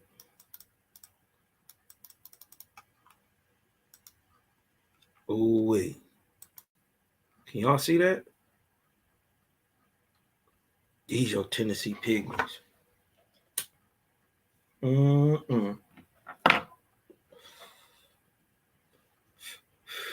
Stephanie Randall says they have a pygmy tribe in Africa today. They have multiple pygmy tribes. The pygmy tribe that's most heard about is the Mbutu. In the Mbuti tribe of little people, but they also have the Batwa people. Shebrew say that my relative. Yeah, no, nigga, they smaller than you. All these is 2 to top. These guys is maxing out at 3 feet. So this guy right here must be about 1.5 feet. These guys ain't even 3 feet, the big ones. You dig what I'm talking about? You a giant to somebody. Dig what I'm talking about? But let's get back into it real quick. But I wanted to show what we're talking about. This is what they found. They're trying to explain these off as babies. But they full-grown men bone structures and loss of sagittal suture, right?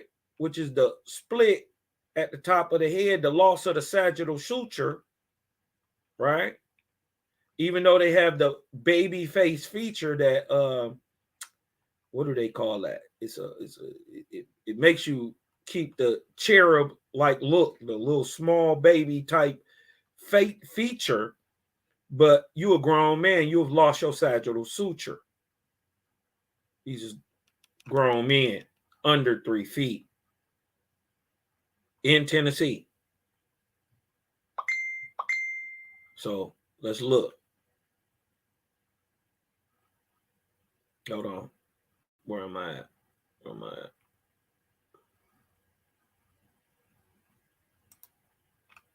Okay.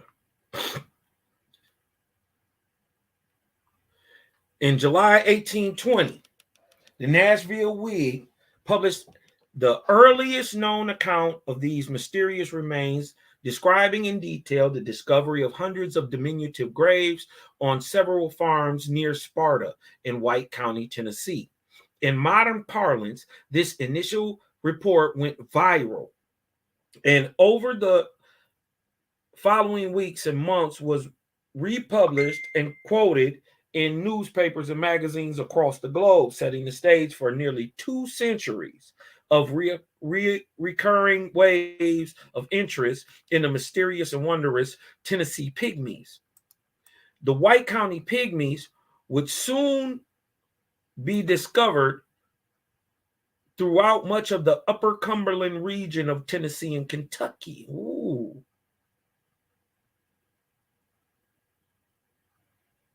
The section of the Cumberland River drainage basin to the north of Carthage in Smith County, Tennessee. While the story is fascinating in and of itself, it also provides an intriguing example of history of tension between science and folklore, archaeology and antiquarianism, north and south, urban and rural, and past and present, both in Tennessee and on the national scene. In the current analysis, the Tennessee pygmies serve as a prime example of the enduring nature of pseudoscientific explanations in popular culture. Right? As the original report published in the Nashville Whig 1820 sets the stage and context for virtually all later discussions, the substantive portions are reproduced herein. This is they about to tell you what happened. On the farm of Turner Lane Esquire, 5 miles southeast of Sparta, on the waters of Cheney Fork of the Cumberland, and on other farms adjacent, have lately been found small graves sunk into the earth from 1 foot to 18 inches below the surface. They are about 10 inches broad What? And 18 inches long, having a flag limestone rock at each of the ends and sides and covered with the same species of rock. So they're these little itty bitty little boxes that they found in the ground. Huh? They found them from 1 foot to 18 inches below the surface. So whenever they got buried, it's only a foot to 18 inches above them. So they fairly recent, maybe just in the last couple hundred years. Need to figure out at what rate and precipitism that Aja is falling on the planet in the last couple years. We can also break that down with the Arachna Umbungala and the timetables of prophecy. We can see how much time it takes to build up 18 inches worth of shit, just going by the levels of Aja in a base number, and give it a roundabout date. So from what I would probably say, this is all within the last 400 years.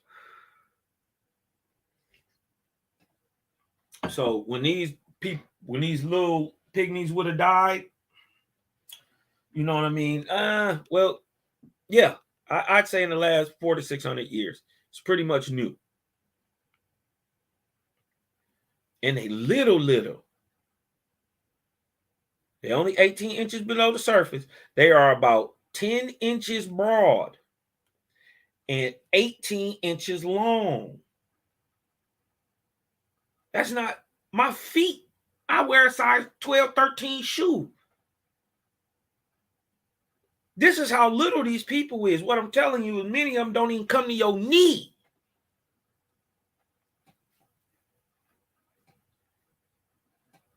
Huh?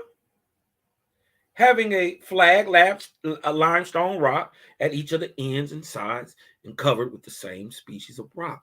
In these graves are found skull bones about 3 inches in diameter, nearly sound. The other bones being proportionally small, between 200 and 300 of these graves have been discovered.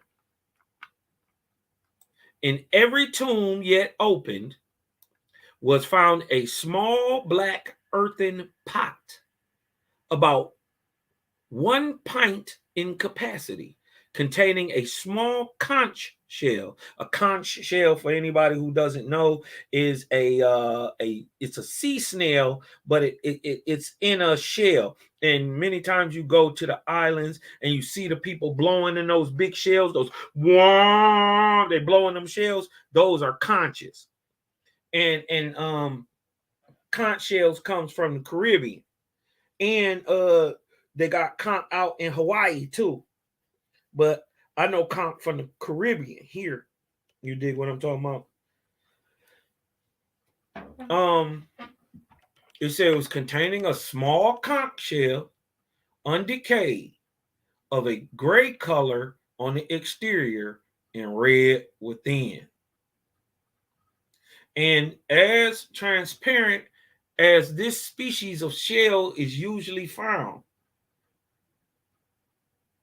The pot, when broken, exhibits numerous white specks of round, shining particles. What the hell they had in there?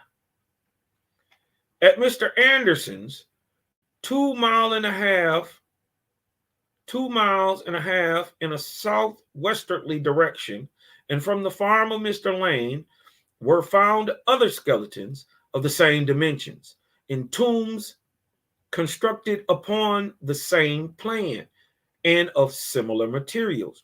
One, at least, it is said, was observed to have teeth in all the bones belonging to the human body. Uh-oh. So these grown folks, these ain't no kids, but look what they gonna write it off at. The facts stated Above stated are attested by Mr. Lane of White County, who has seen the skeletons very often, by his son Jacob A. Lane, Esquire of Sparta, in the same county, and by another son, Alexander Lane, Esquire, a student at law, who all say they can be verified by all the inhabitants in the vicinity of the farm of Mr. Lane.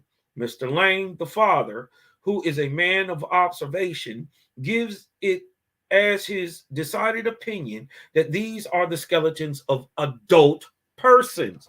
Look what Lane's saying. He founds his opinion upon the solidity of the bones of the heads, correct, and upon and also upon the fact of the sutures of the skulls being entirely closed and solid, which is true. We just seen that. We just seen that. Look, these is after effects, but this is all closed up.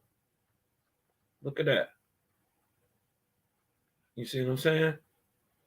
This guy is old, but they have been through some type of calamity. Their bodies is petrified.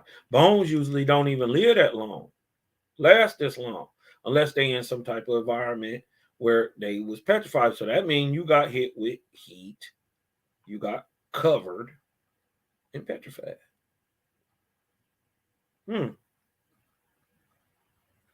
Crazy. That's crazy. Okay.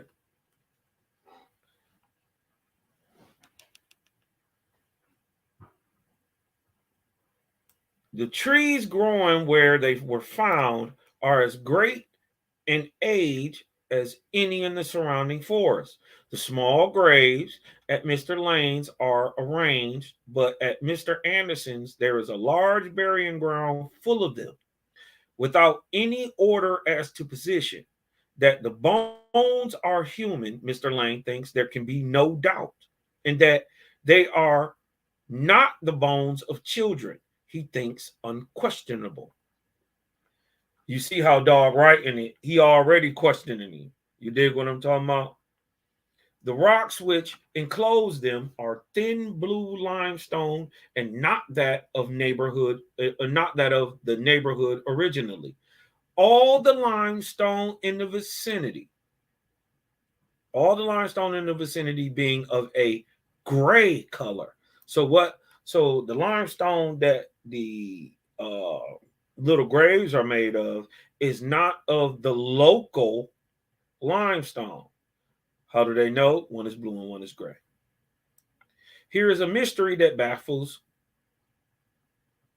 conjecture and puts all experience at defiance. The stories of the pygmies of Herodotus on the borders of Ethiopia. Now, this is crazy part is this what this video was about to be about. Showing the story of, and I have Herodotus' book on the histories of the world. Maybe while I'm doing this, I'll look that up too. And oh man, did I just close that out? I did. Hold on. Hold on.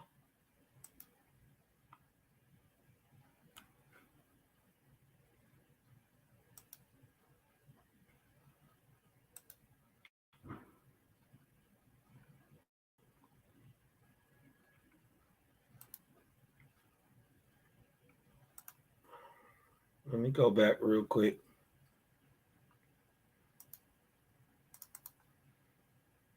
Open this mug back up. Make sure y'all can see. You dig what I'm talking about?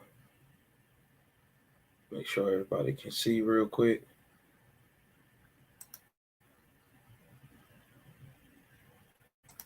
Let's go.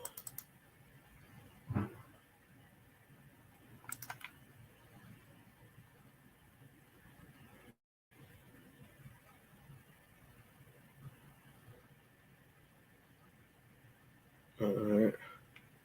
Now the thing want to slow up. Okay. Here we go.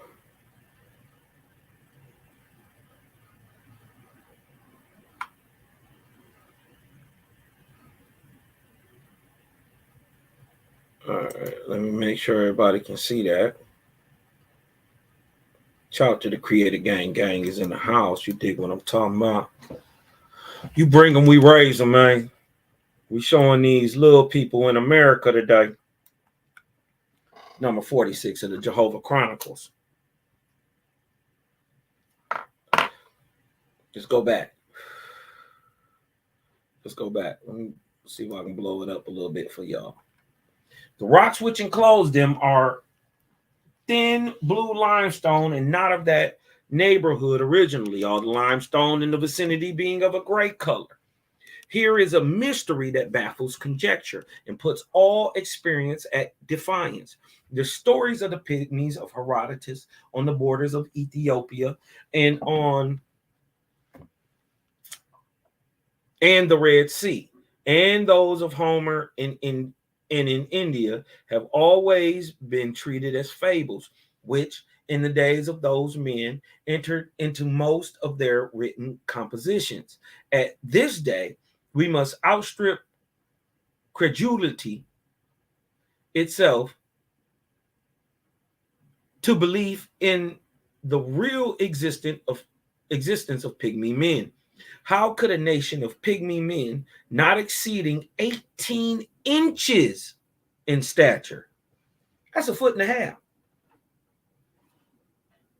build habitations, clear the forest, cultivate the soil, defend themselves against the ravages of the hawk and the eagle and the wolf and the panther?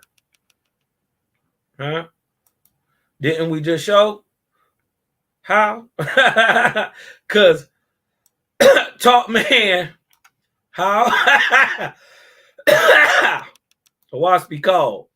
Taught man to till the soil and to grow wheat and corn. Taught the women how to grind it, and taught the hunters how to slay the lion, the tiger, and the mastodon, the hagawatha, the rooty animal of wisdom. Okay. That's all I'm saying. That's how.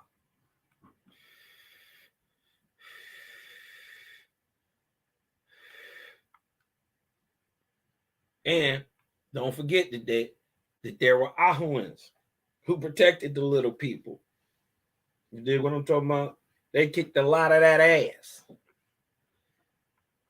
You dig what I'm talking about? They was in there putting in work.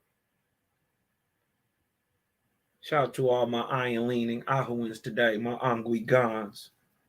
You dig what I'm talking about? AKA the Negro, AKA the Aboriginal American. Shout out to all the Ego Quim all off up in the chat, man. And shout out to everybody for coming through, man. Hit that like button, man. Show some love to your boy Cosmo, man. Share that share it with your family and friends, man. You can get back into digging into your history too. You dig what I'm talking about? You might find you some little people off in your shit. Just saying. Why not? Okay. Let's go a little further in this document, right?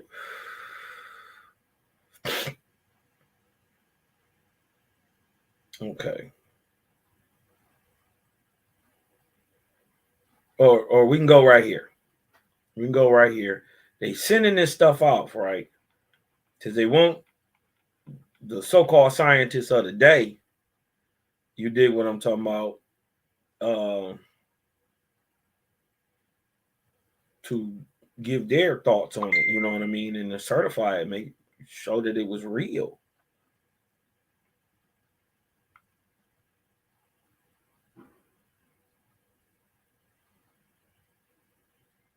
Okay, watch this.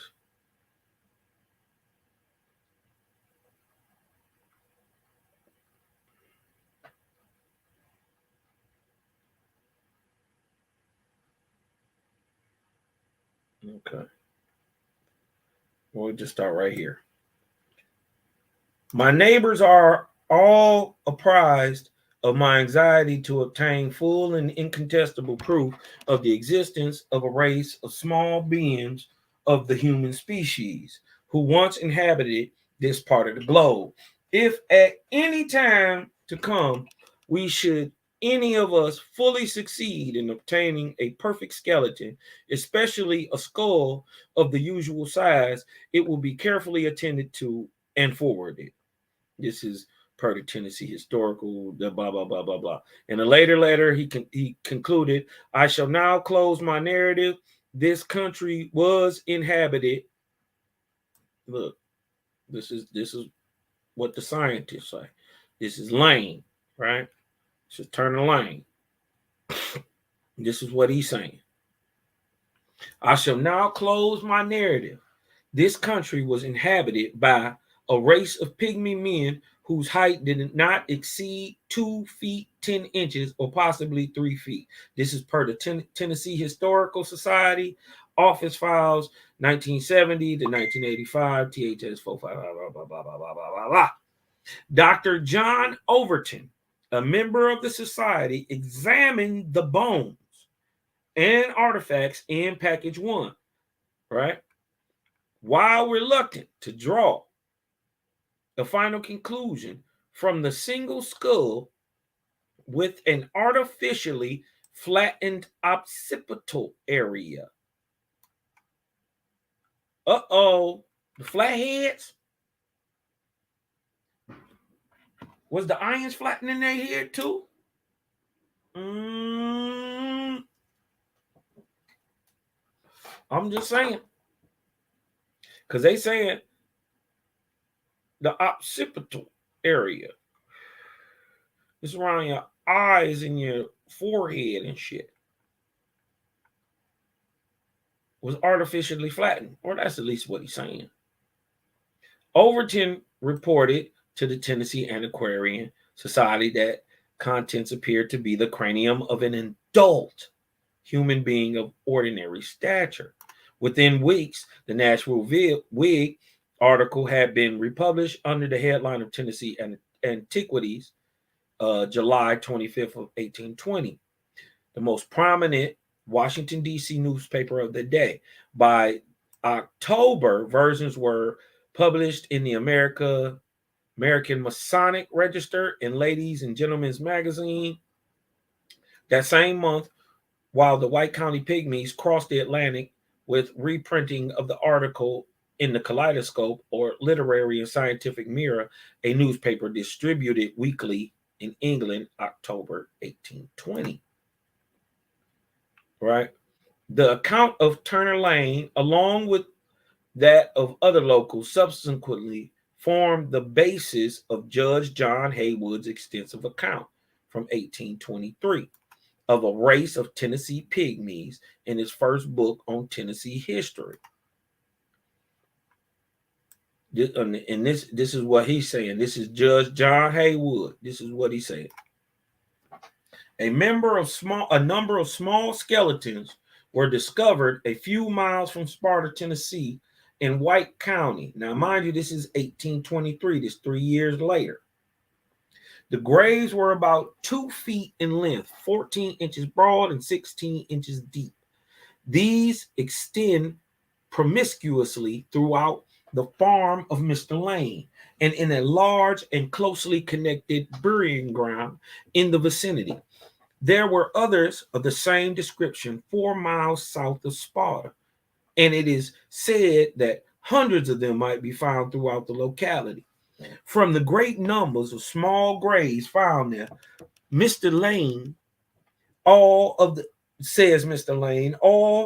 the same description, and among them all but one being of a large size.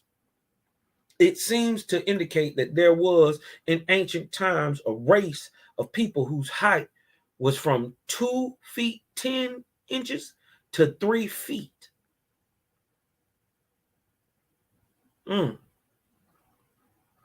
During the late 1820s, the story of the Pygmy Graveyard of White County continued to resurface, appearing in such widely separated places as Massachusetts, ancient burying ground in New Bedford Herald in Pennsylvania, the burying ground, the Susquehanna Democrat, along with a brief article in Zion's Herald, which was subsequently reprinted in the Cherokee Phoenix in 1828. They still talking about it.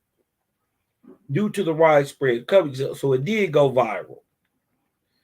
Due to the widespread coverage of the Tennessee Pygmies in newspapers, magazines, Haywood's treatise, many early travelers visiting Tennessee during the subsequent years took time out for side excursions to explore the story.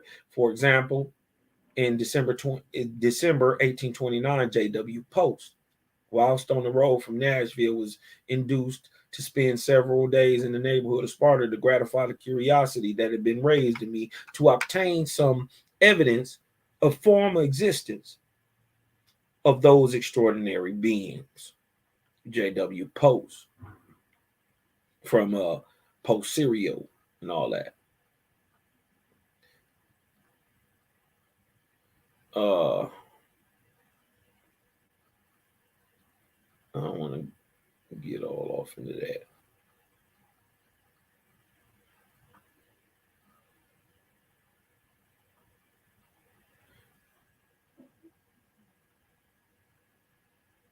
This is the dude I want to get into. George William Featherstoner.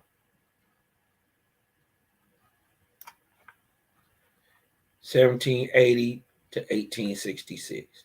Serving as the first federal geologist, conducted a resource survey. A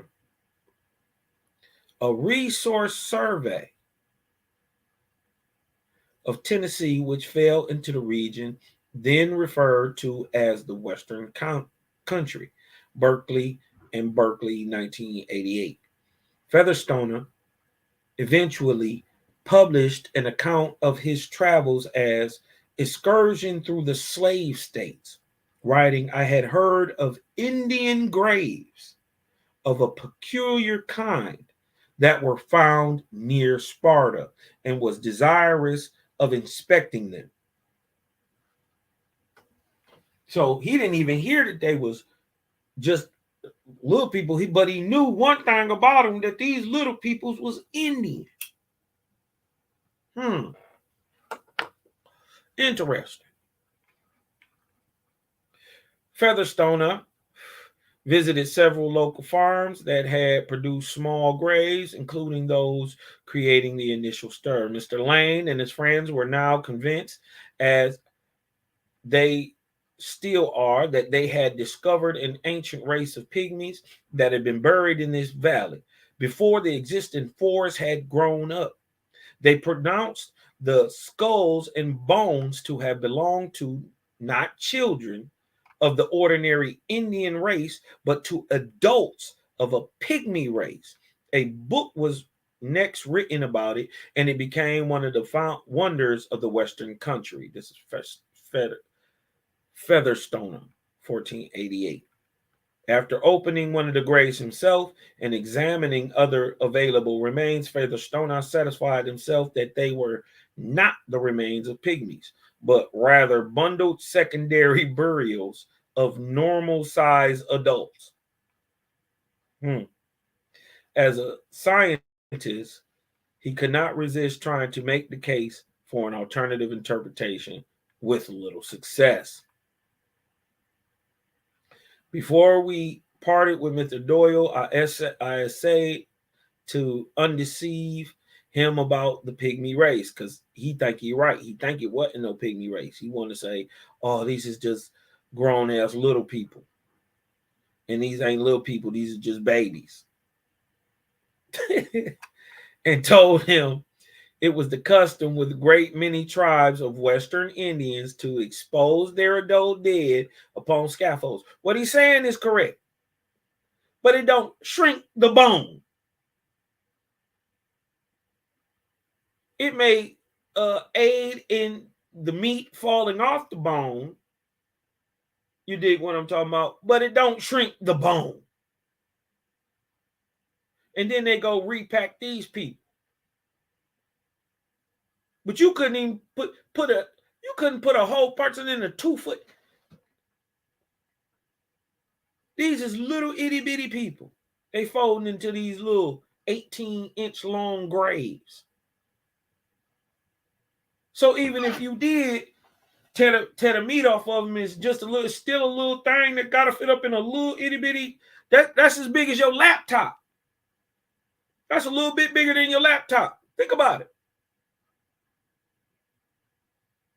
That's a full-grown man fitting in there. You can tell me anything.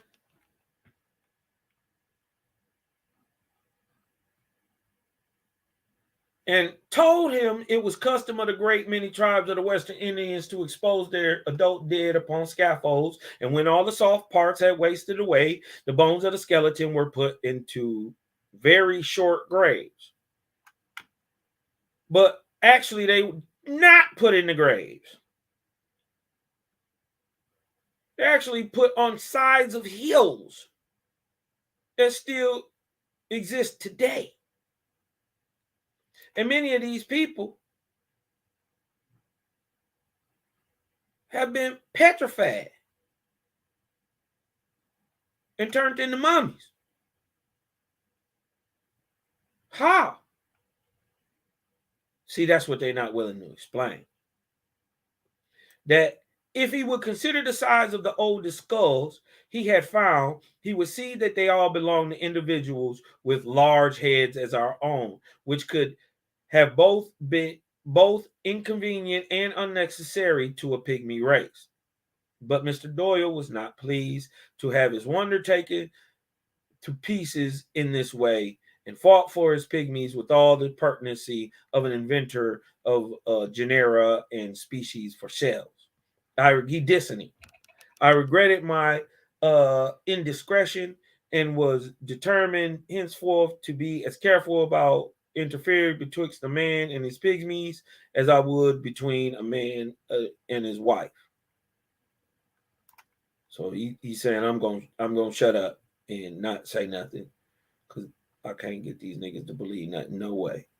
And since you want to believe in little people and all that stuff, well then let him go and believe it. Basically, that's what he's saying.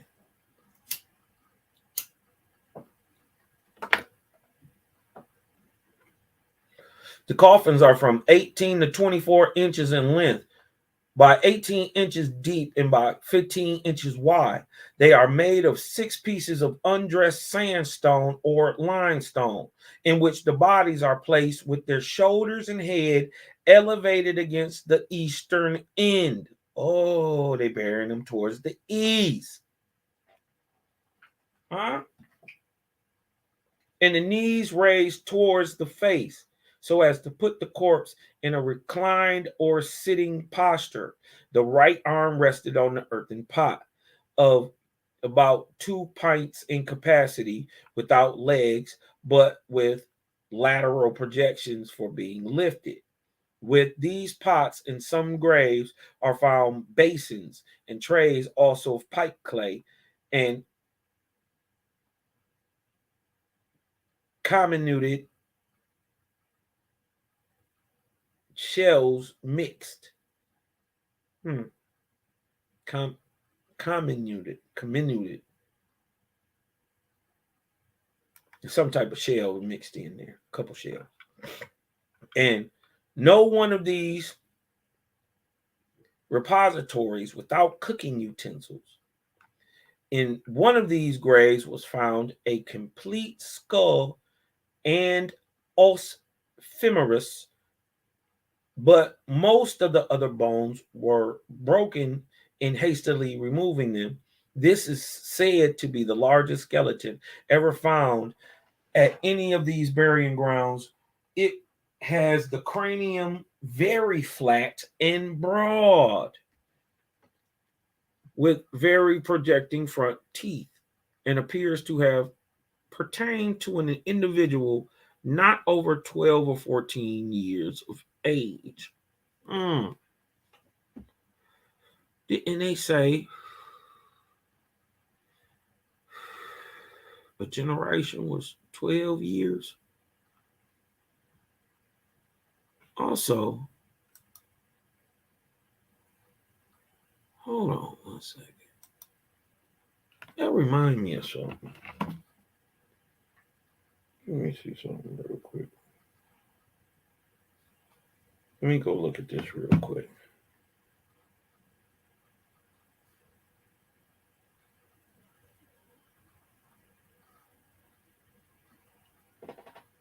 Hmm.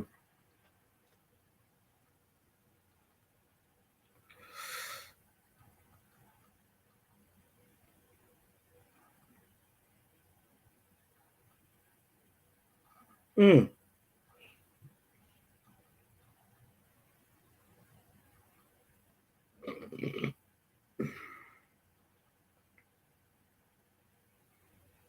Wow. This is deep. Hold on, check this out. We right here. Hold on.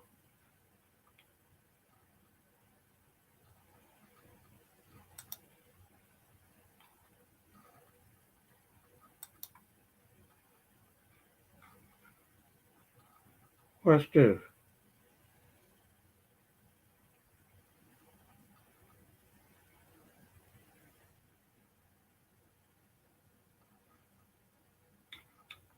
Mm.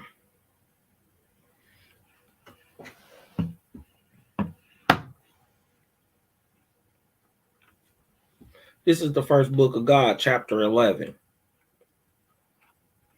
We was just looking at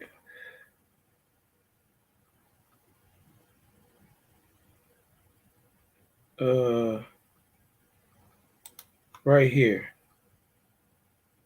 It says it has the cranium very flat and broad with very projecting front teeth, and appears to have pertained to an individual not over 12 or 14 years old. But I want to look at this part because this reminded me of this.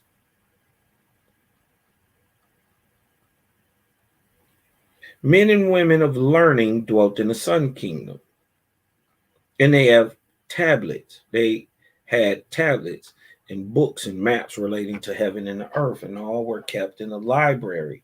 And in the summit of this same building was an oracle for consulting with the spirits, called Lords of Heaven. For which person, a man or woman, for which person, a man or woman, whose head had been flattened in infancy, sat by a table covered with sand, upon which the spirit wrote with the finger. This is also automatic writing. And this person communing with the spirits was called Ijin or Jinn. In the South Arabian or African Hamitic language. And it was next to the Sun King in rank. No matter what wars took place, the library, the temple of the oracle, and the Ijin were sacred and never suffered to harm between enemies. Huh.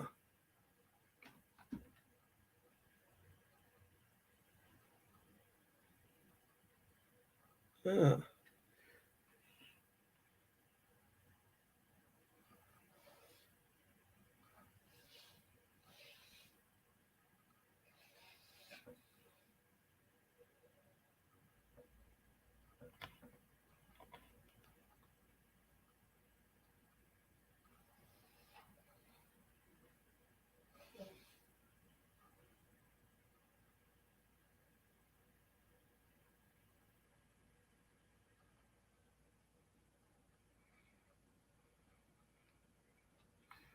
Fine, hold on 1 second. 20,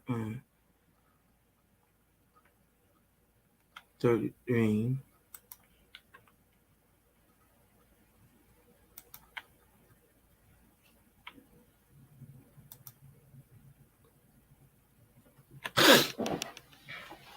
Also, right here, dig this. This is the Book of the Wars. Kan Kwan was the son of Kwan Ho, a flathead. But because Kan Kwan's parents became converts to the Brahmin priests, Khan did not have his head flattened. But because Suis and Sargus had been in their family for many generations, they descended to Kwan all the same. So, could this was what be going on with the little people down here? We just showing that it's happening. You know what I mean? This head flattening was real, especially in the 22nd arc cycle after the creation of man, or in the Ark of Lu, roughly 9,000 to 6,000 years ago. Or we can just show that too. Ark of Lu. All right. From 7,000, circa 7,053 BC to 39,000. This is going on heavy. This is going on heavy. The head flattening. This is the time of Ahura in the Ark of Lu. And they say Abraham, by the time, look. It say Abraham, by the time he come around, I think that's 21. Let me see.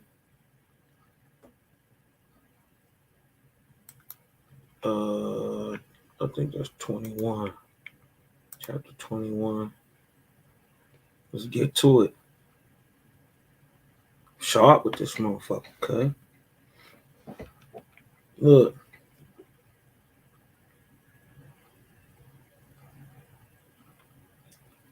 But the majority of the people in Erebinian were Ahwans, niggas, being similar to the Persians, who, well, these is Hamitic, right? These Persians are a little different. They niggas. It's the same difference that's between the modern Hamitic Bantu type African and the American Negro. Same difference. We would be the Persian would be the Negro, the Hamitic African would be what he is today. We can tell we very similar. What they say, being similar, phenotypically similar, but to us, we don't look nothing alike.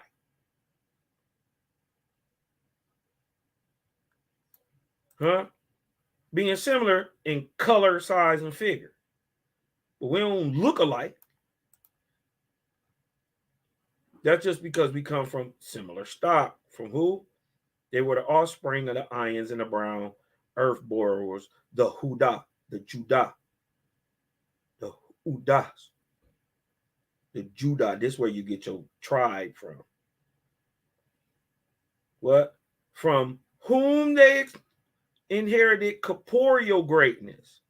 Even as the Ions, as from the Ions, they inherited holiness of spirit. But the flatheads had mostly disappeared from Erebenia. Why were they there? Because in the time of Abraham and pre-Abraham, Ahura had did a number on the people. He and his Lewis found a way to push the thinking centers or the frontal lobes of your cerebral cortex towards the center or the light or crown chakra of your head by flattening the skull. This is why you see it everywhere. In America, he is Arctura, the ancient great evil that they always talk about in Native American and Algonquin and Aboriginal histories. This great evil that they always talk about that come in this remote time and get the people to doing crazy shit, like sacrificing people and doing all types of crazy stuff. This Atura is mentioning all the ancient American histories. This bad guy who lead the people into these unwarranted wars, and the people go down. Right? That's right here in America.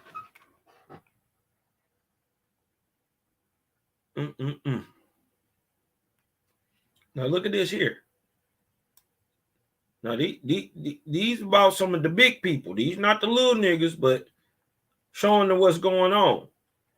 That we talking about in the end of the day, these dudes that they keep into the end of the Cosmine era is the Negro, commonly misunderstood as Indian, Aboriginal. He is the true Native American, but there's a different people called Native American. But they didn't change your name to Black. They didn't call you Colored. They didn't call you Freeman. They didn't call you Freedman. They called you Negro, but they called you for show Indian. Huh? Where are these copper-colored people with this long black coarse head?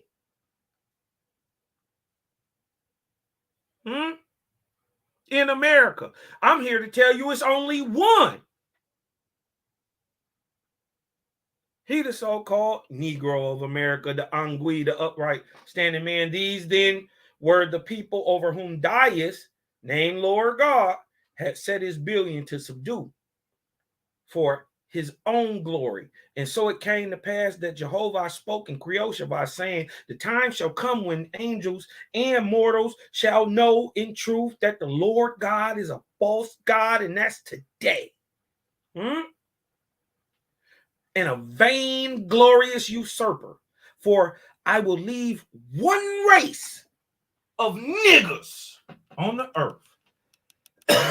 And there ain't no other niggas. The nigga ain't made nowhere else. But in not only in Guatemala, which is North, South, and Mesoamerica, but we're talking about just in North America. The nigga is sourced, the Indian of North America, the Aboriginal man, I mean the unconscious man who come out the dirt of this motherfucker. The Negro, him. There's only one of them, and he said, I'm going to leave him in North America, so you know we talking about a special people who don't look like nobody else. They do their own thing. And they after the cut of these old school Ahuans. Huh? I'm going to leave one race of niggas on the earth in the Cosmine era. Huh? In Guatemala, in the North American Indian. Is it by chance that niggas only been saying two things for the last 10 years? I'm an Israelite and I'm an Indian. When you find out that the North American Indian is your Shar today, it start to make sense. When you really figure out that a iron leaning Gan is an Angui Gan.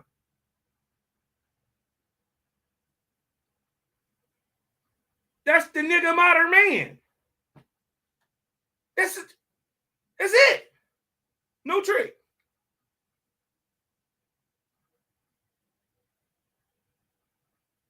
And why do you think they keep changing what they call you? You've been called 10 things. So you never learn that Jaja on purpose said, I'm going to leave one race of Ahmans, the copper-colored people. Where? In Guatemala. Where? The North American Indian is this one race of Ahuan on earth, and he is Gautama. And I'm here to tell you there's only one copper-colored race in America. What are we even talking about? If you don't see this, you're retarded. Or you got an agenda. Make up your mind which one it is. Either way, we pushing on. Because even till that era of Cosmon, I'm going to leave one of these brown colored people. He going to be in America. He got to have long black coarse hair, not straight hair. Not like the Indian, like the people they call modern day native. He got to be brown. Today. In 2023, he got to already be brown. I'm going to leave one of them on earth. That's the only one. Show me where niggas is made outside of America. And you know what I'm talking about. We not the African. We something different. Show me where the nigga is made. He only made in America. He don't come just because it's black people over in England don't mean that they come from there. And even if they did come from there, they're still different people than what's in America. We not the same nigga. They black, but they not niggas. Niggas only come from America. Ain't no two ways about that. But now we done found out that these brown skinned people with black hair who got to be he got to look like the Ahuan. Hold on. Let's go back and look and see what the Ahuan look like real quick. We got to go see what the Ahuan look like.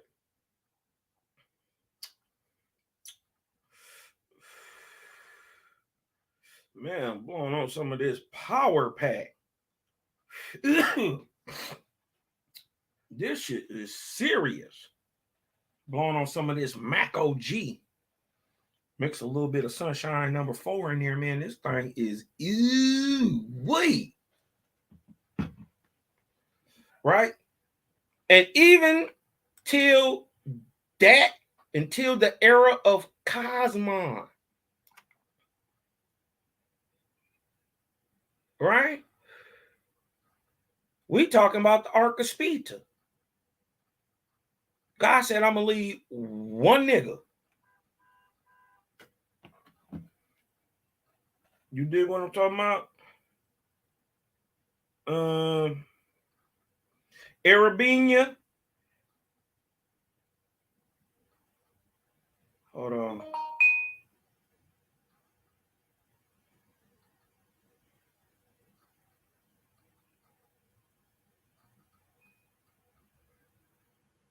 Hold on 1 second.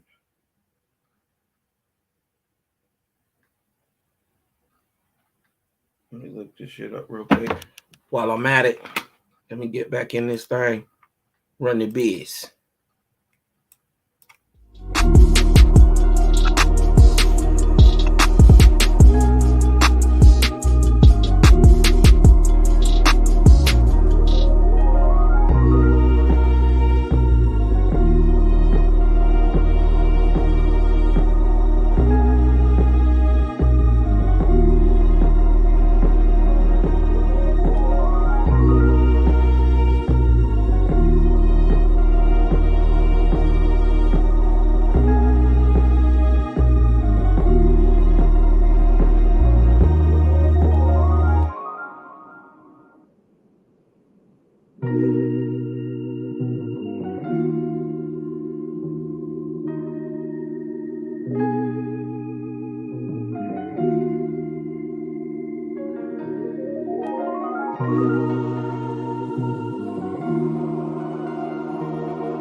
get right back to it real quick.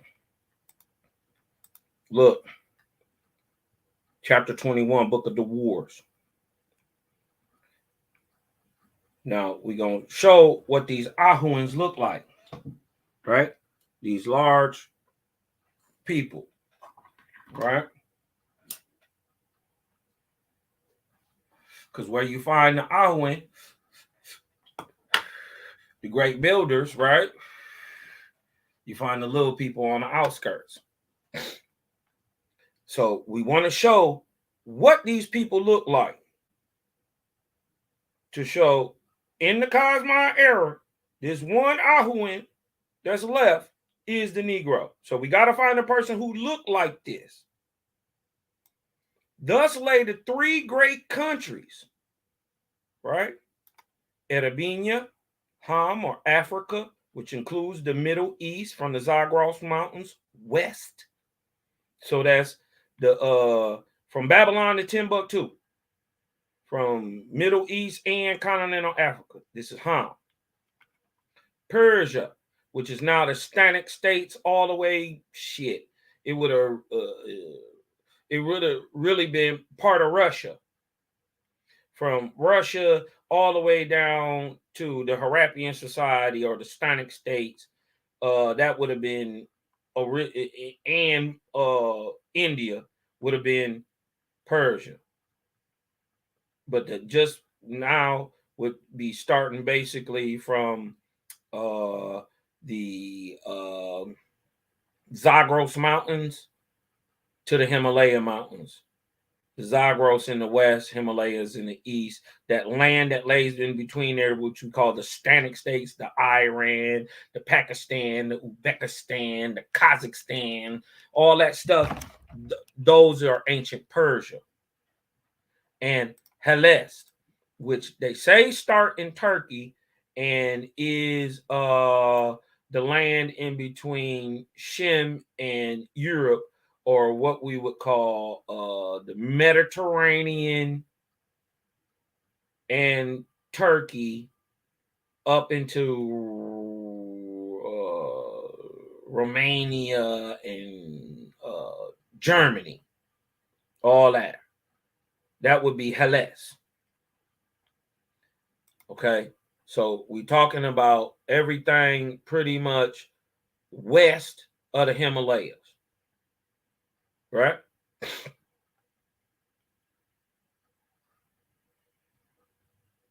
Of which Persia, Parsi, was the mightiest people with very giants, lofty bearing men and women who were red, copper colored,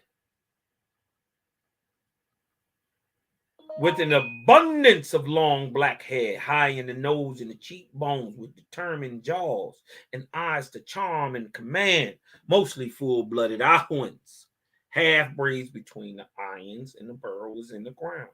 The brown people, dull and stupid.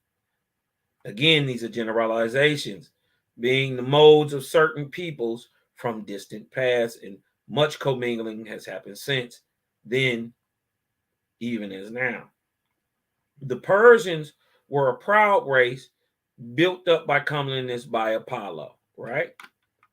Now remember, they say, hold on, down here that these people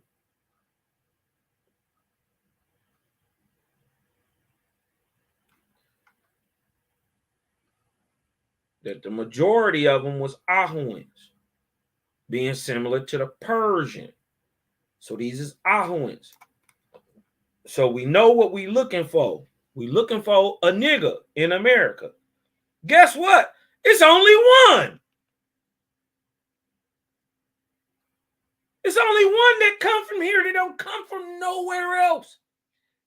And they call him the Negro, but he is misnomered because he is the Indian. He is the indigenous aboriginal man of this land.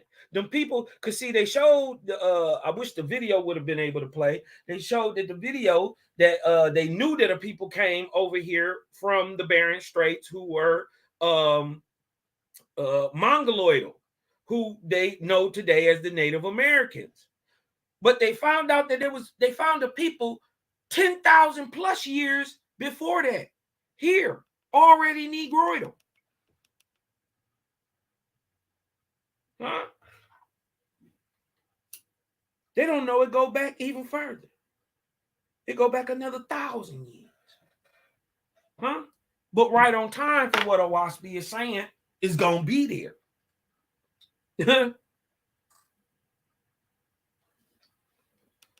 It's crazy. So you're looking for this copper colored, lofty, that means generally tall people. Even though you come from both stocks. You come from the little people and the Ahuans. You come from the Anguis, who are big people too. When you say Angui, what you're really saying is eyeing, leaning, Ahuan. When your legs was shorter than your arms. You perfectly built.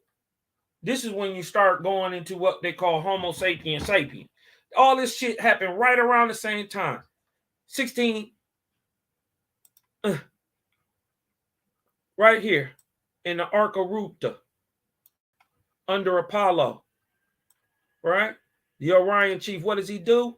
He gives symmetry to man. How is that done? Genetically. He talked to the woman. He made the woman influence the beautiness, or the thought influenced the beauty in the product, which was the baby. Huh? So we know who we talking about when we go looking for these people. But let's get back to these little people in America. This is the pygmies in America, right?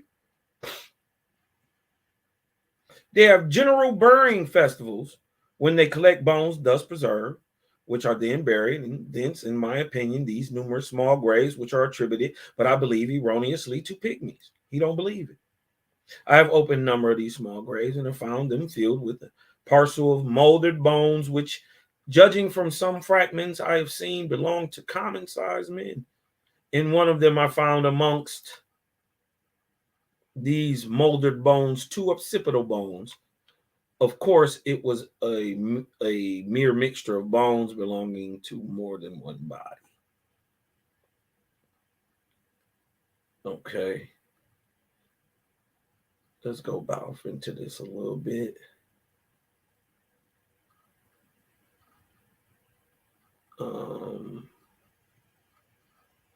Right here. In December 1865, General Milroy wrote a lengthy postscript in a letter to Mary describing in detail his discoveries and observations of pygmy graves near Watertown in Wilson County. I forgot to tell you of a great curiosity I found, or rather that was shown to me in Wilson County. We stopped at Watertown where Old Man Waters, one of the best Union men in Tennessee, resides. I had to stop there and stay all night, most of a day with them. And I had often heard of the remains of human pygmies found in Tennessee, but did not believe it. I heard that a number of these remains had been found near Watertown, and upon making inquiry was shown a number of small bones.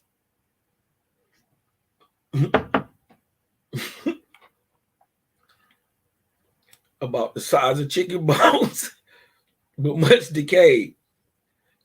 Parts of small skulls, jaws, bones, and teeth were among them, showing plainly that they were human bones.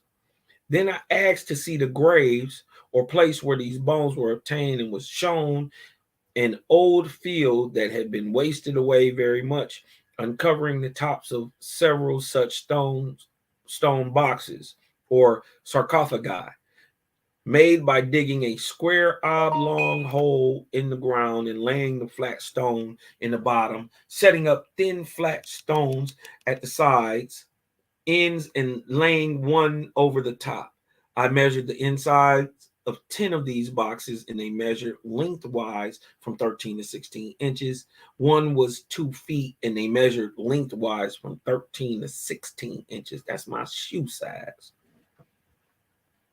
You're trying to tell me this thing is a full-grown man? You can tell me anything, but you won't tell me that. You won't get me to believe that. One was 2 feet and all about a foot wide. We dug out the earth of several that had not been disturbed and got a lot of other bones and some teeth. I brought them all to a very scientific physician, the state librarian here, and he pronounced them human bones without a doubt, and those of adult persons. Now look what the people who don't have, you know what I mean, agendas, look what they say about it. Small rude earthen pots were found in each grave. Are these the Anubian rites?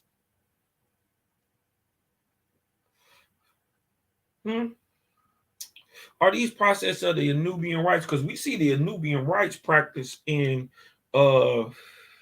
Egypt, and they leave in pots and different type of pottery ware and everything going on. But we find that here in America too. And then when we find out that we had the rites of Anuba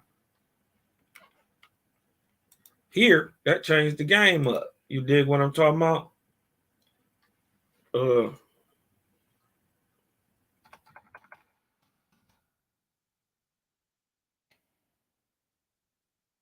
Let me see if this thing works.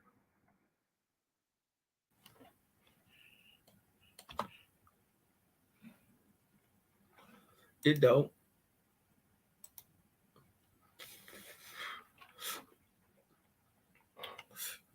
Let me see something. Ooh, watch this.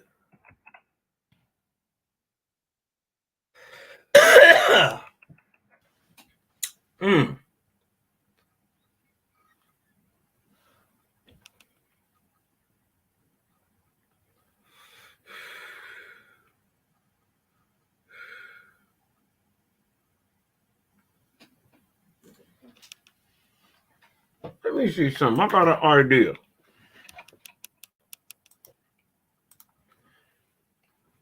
Let me see something.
Let me see something real quick.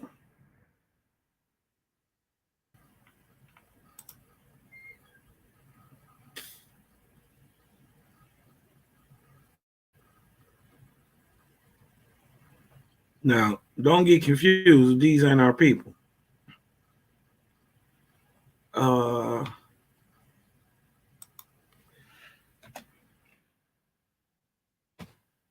Let me see.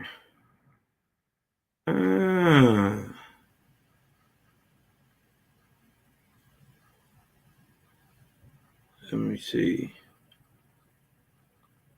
Because maybe they show the rights of a newborn. Because they said he would be shown with a scale. Let's see if we can find the God with a scale.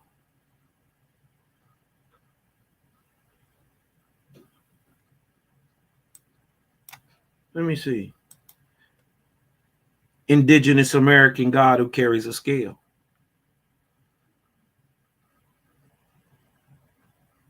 Mm.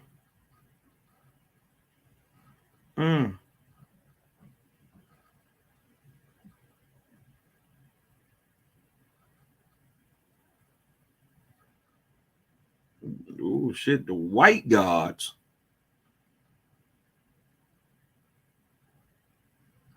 What are they talking about?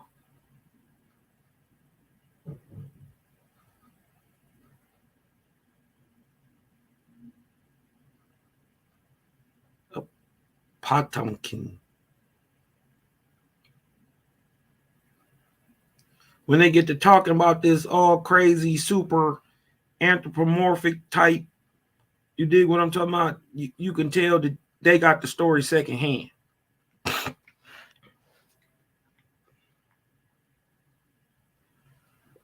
You dig what I'm talking about? When it's a bird talking instead of a woman, you know you got the story secondhand. You got a mythos. You know what I mean? This is how you can tell that a lot of these Native American stories is new shit. It's new. Because the stories that predate them talk about men.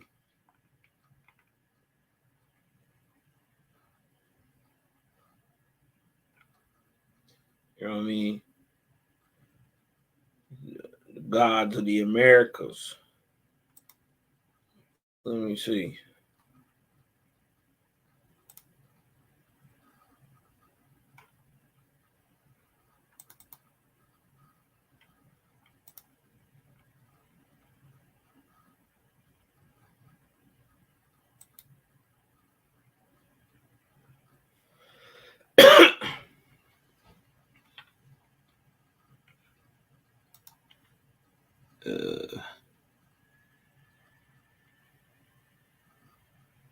See if we can catch one of these gods dealing out some grain or something with a scale. Maybe catch. Well, these is supposed to be, the Makagwin is supposed to be representative of the Amet Shavat or the Anubian rights.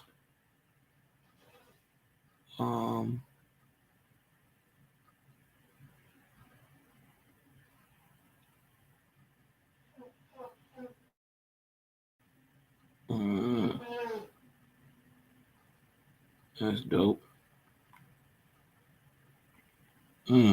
That's hard.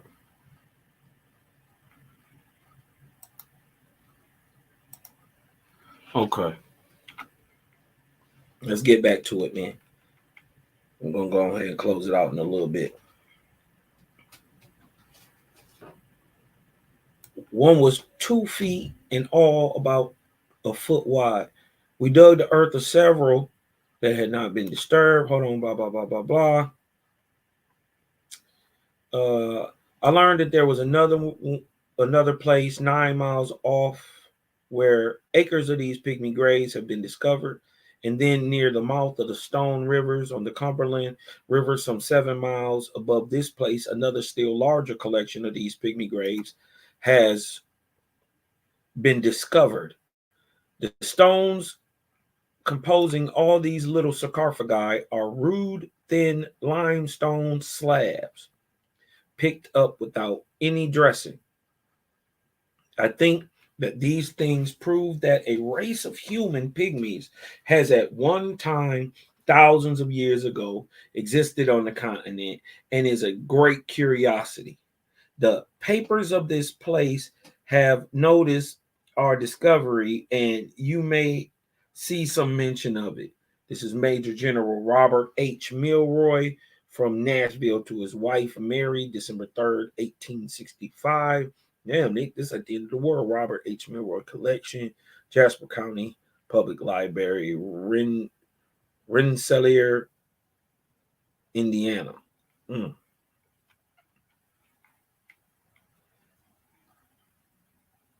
Says he's mentioning perhaps thousands of pygmy graves near Statesville in the same county and at the mouth of the Stones River. Milroy also deposited some of the bones in the state library. This article was to be republished multiple times over the next few months, including new newspapers in California, Connecticut, and New York.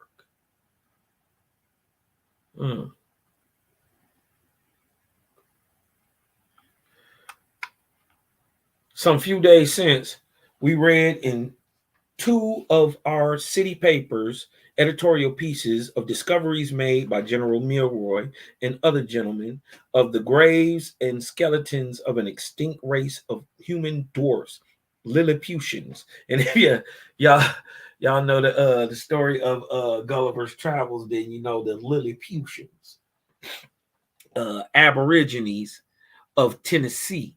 These small graves have been opened, the bones exhumed, and placed in the rooms of the Historical Society at the Capitol for the inspection of the curious. We have examined those fragments of a skeleton, the teeth and the portion of cranium, occipital portion, we hesitate not to pronounce to have belonged to some fur-legged animal and never to a human being. The occipital bone belonged not to a creature which held his head erect like man, but inclined forward like a dog or wolf.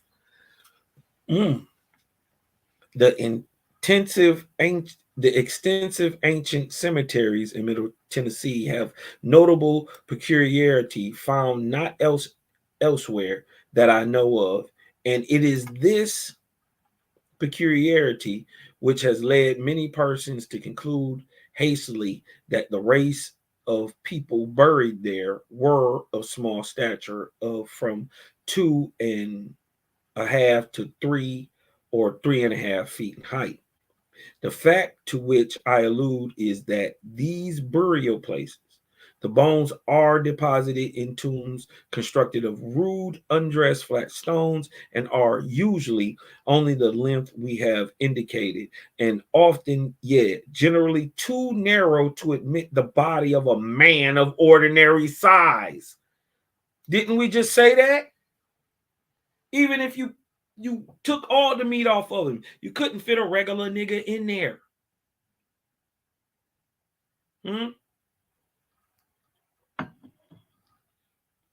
With flesh upon his bones. The grave would be too short that he could stretch himself in it, and too narrow that he could wrap himself in it, nor deep enough to bury. Where am I at?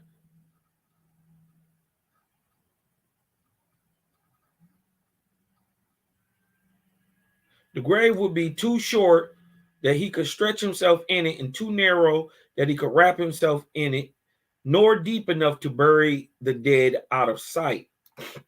Reiterating at great length his earlier argument that the stone graves contained the bundled remains of secondary burials, he concluded.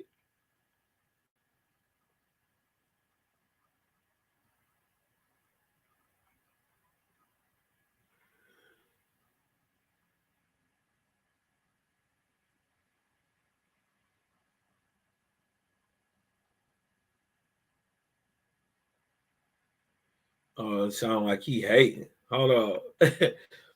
Should Dr. or Colonel Hamlin and myself jumped to the conclusion that we had been wonderfully fortunate in discovering the most extraordinary man of the fabulous past, the man with 3 legs, or because we found 3 tibias or 3 or thigh bones of a full-grown man and 1 short and narrow vault, that we might hope to find another and another, and so announce to the living men, old men, and young gentlemen who flourish rectans or stay their steps with wooden sticks, ye are but poor representatives of the 3-legged men of olden times in Tennessee. Or because in more than one instance, we found, hold on, because in more than one instance, we found the thigh bone by the side of the arm bone or shoulder blade, shall it be concluded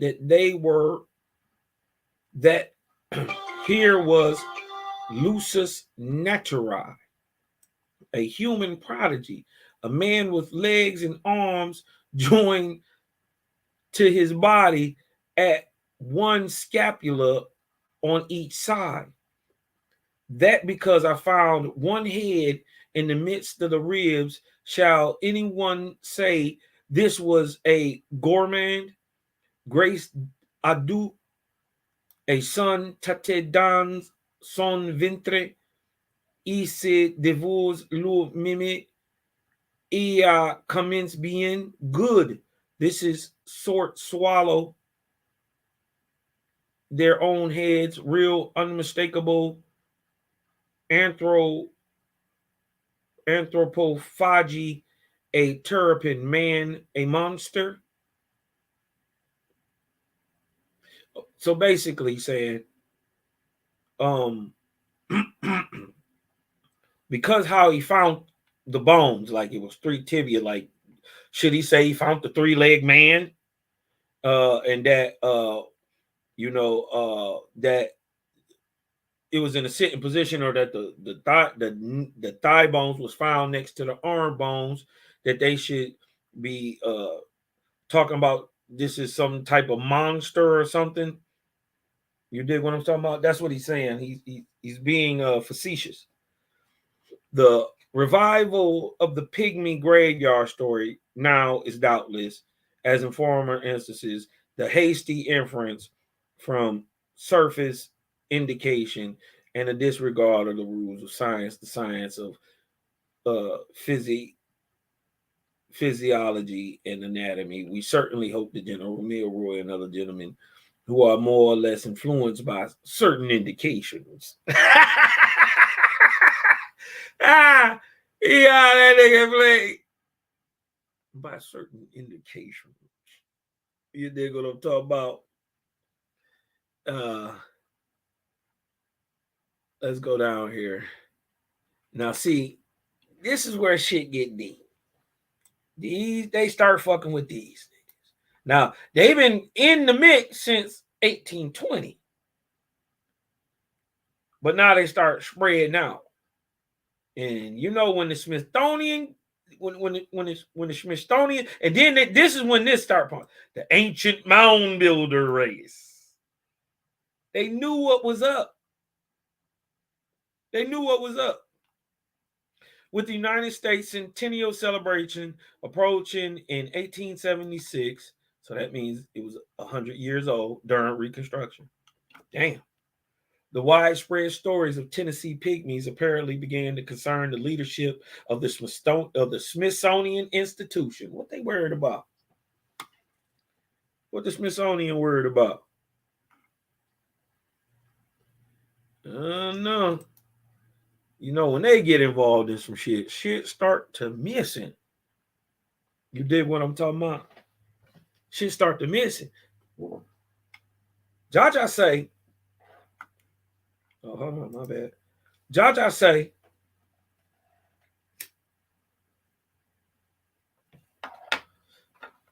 all things shall be revealed. And thing that was in the dark gonna be made light. And thing that was in the light gonna be just proven. You dig what I'm talking about? That's what's gonna be happening in the Cosmon era. You dig what I'm talking about? Things that we was just thinking about that could have been true, gonna be either proven false or proven true in these times, man. But we know, for one thing for sure, two things for certain. When the Smithsonian come around your shit start missing. It start disappearing. So it's lucky people even got pictures or anything of these Tennessee pygmies. You know what I mean?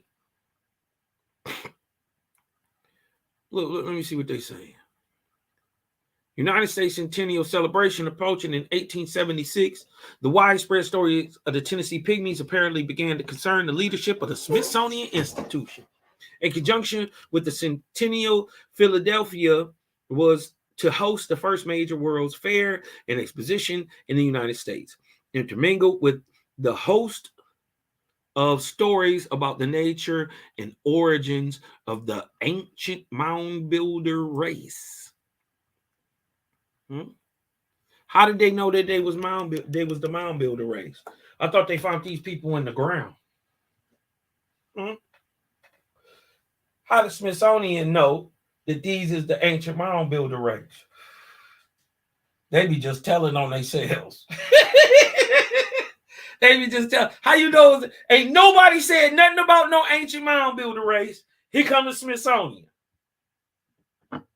They letting you know what it is for real though, because even when they hide the shit, it's a schmiggle of truth in everything. And if you can find that light, you can find the truth, and that's the ja in everything. Huh? That's suicide. That's the start of discernment. What? To learn that the Creator is real and to be able to perceive Him in all things. That's the beginning of suicide. It's how we know this shit real. And then we go searching right where Owaspy say it's gonna be, and guess what? It's there.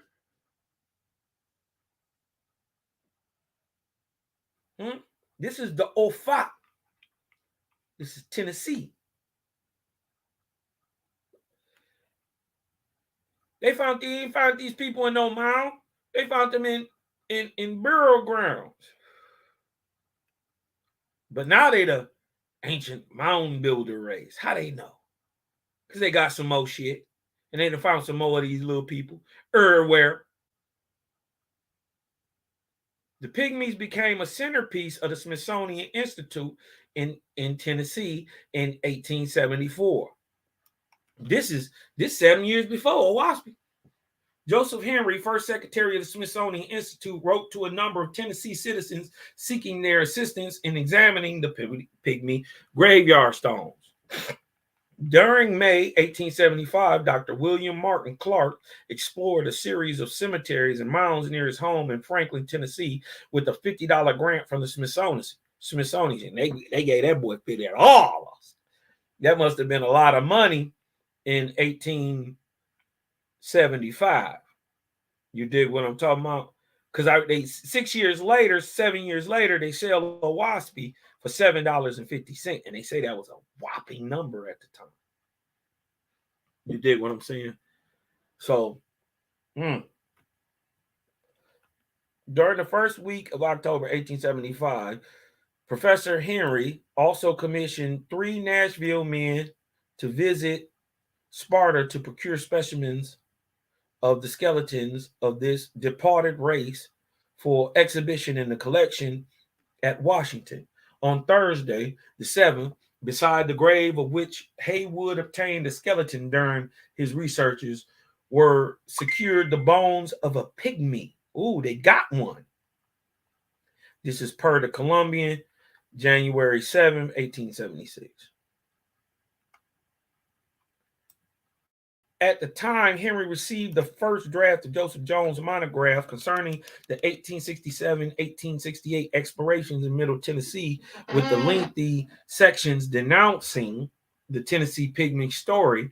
Henry agreed to fund the 1876 publication of a heavily edited version of Jones's monograph in conjunction with the U.S. Centennial as part of the federal dismissal of the Tennessee Pygmy story. So they purposely going out here trying to hide it. After detailed examination of the remains by Dr. George Otis and others at the Army Medical Museum and historian, Henry issued what we would today call a press release on January 4th, 1876, titled Tennessee Pygmies. Let's see what he say. Since quite an early period in the history of the United States, reports of the former existence of a race of pygmies in different parts of the country have prevailed and been periodically revived. A recent revival of the tradition has given rise to such speculation and number of dogmatic statements and reports of the existence of a pygmy race in Tennessee have been reprinted from the American papers into European. The Smithsonian Institution has recently taken means to ascertain what foundation there might be for the current statements.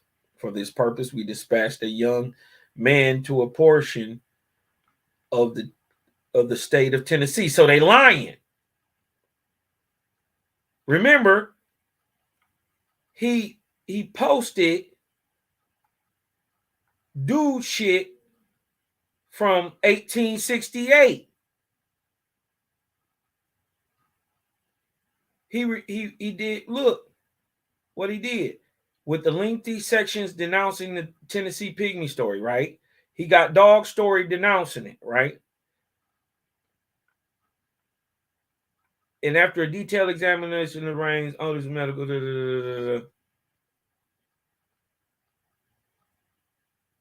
lengthy sections denouncing the pygmy story. Henry agreed to fund the 1876 with a heavily edited version of Jones's monograph. In 18, why would he use his from an 1867, 1868 shit if he just sent a nigga in 1875?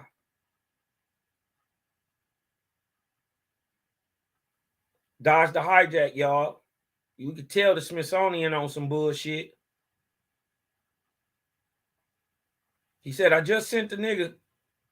Look, the Smithsonian Institute has recently taken means to ascertain what foundation there might be for the current statements. They trying to go see why is they saying this. For this purpose, it dispatched a young man to a portion of the state of Tennessee where recent diggings have unearthed the remains which have given origin anew the recent reports. But look, the recent report that he's talking about is this one from Joseph Jones in 1867. If they down there, why would they use Jones's shit? Just redact it and put it out like it's theirs. The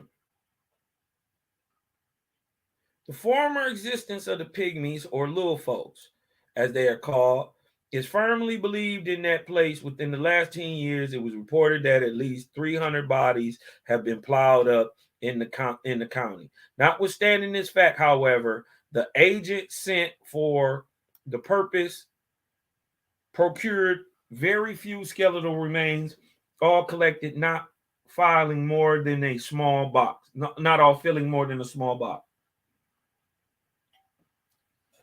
The fragments thus sent proved on examination in no way abnormal and correspond with and were evidently the remains of two young children between the ages of 3 and 4 years old. There were 3 petrous bones with parts of the mastoid and squamous portions tolerably well preserved, fragments of the occipitals, frontals, and sphenoids, 4 parietals, and the upper and lower maxillaries of both skeletons nearly entire, with nearly the deciduous and rudimentary permanent teeth either in place or scattered among the fragments. So they finding all the teeth. Now they 3 and 4 years old and they got all their teeth. How? There were also numerous fragments of vertebrae, ribs, and long and flat bones. The teeth, on comparison by Dr. Otis of the Army Medical Museum, corresponded very well with the children of 42 and 45 months old. The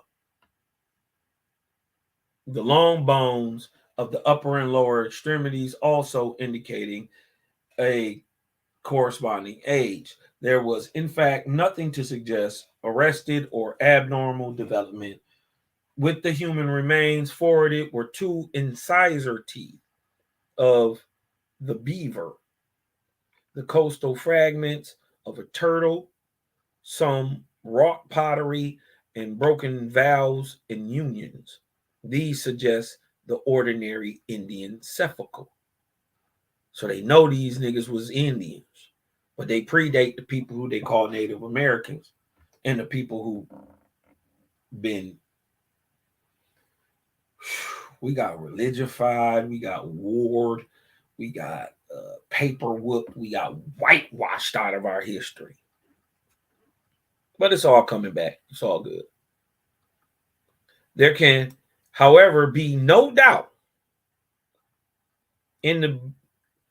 that the belief in the existence of the pygmies has grown out of consideration of the size of the graves rather than their contents. These graves are quite uniform in size and are each nearly 2 feet in length by about 14 inches in width and from 12 to 16 in depth. They just repeating what Dog said.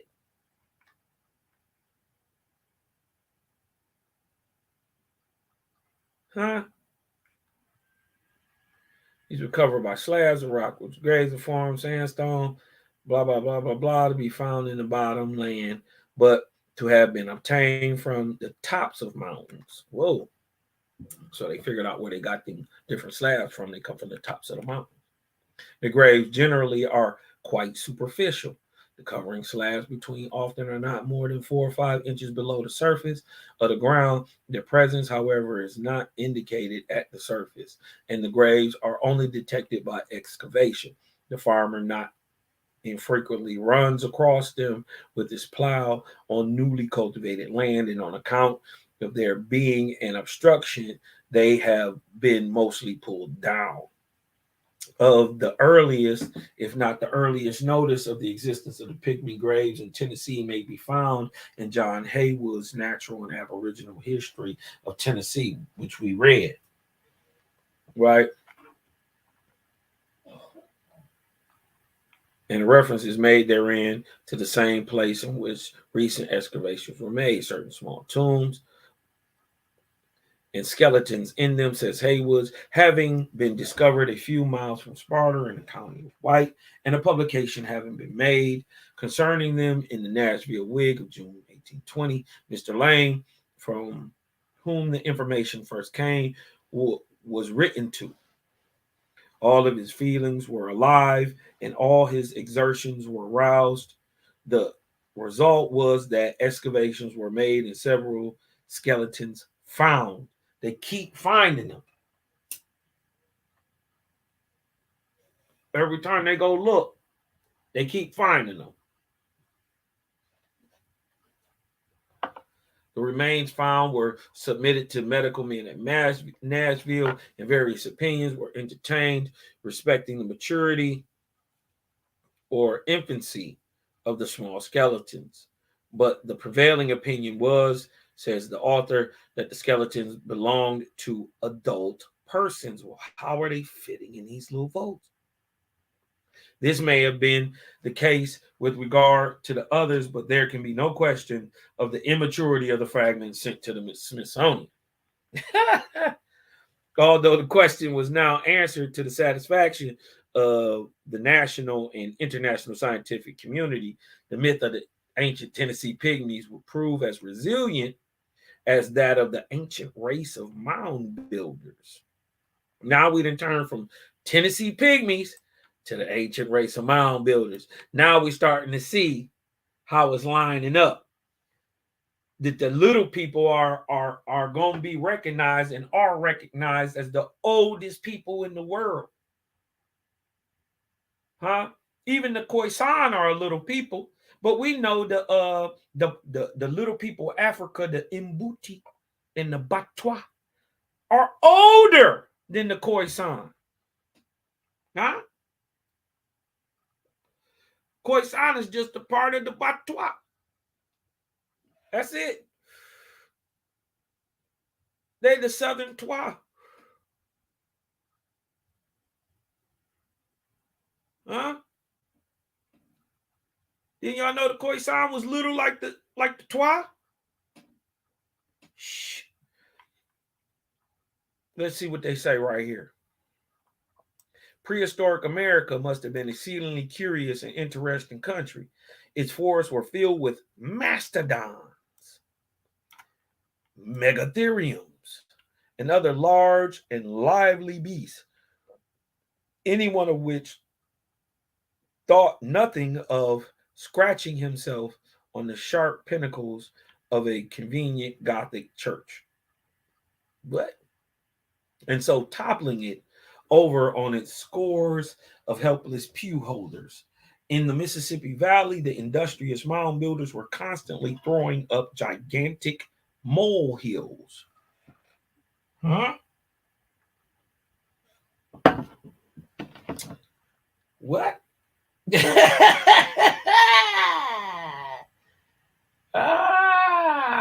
Let me see something. Let me see something real quick. Let me see something.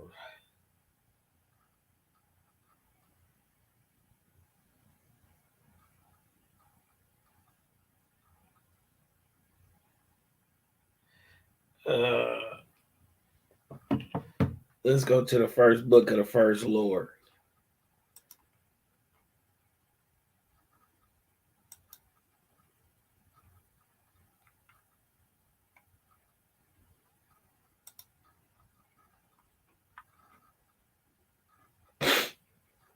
Let's go to chapter 3.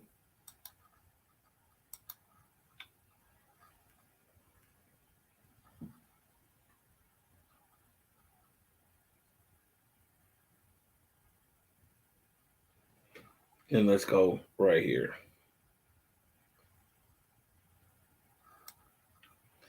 Let's go. Now he done said you got all the megafauna out here. So that's dire wolves, cave bears, the American lion, the American puma, the American cheetah. You got megatherium, you got mastodons, you got what's the other one? Mastodons, but you got woolly mammals. You got saber-toothed alley cats out this mug. You got wolves you couldn't believe. And then what y'all don't know is there are still at this time, right? This is during the first book of the Lord's, and is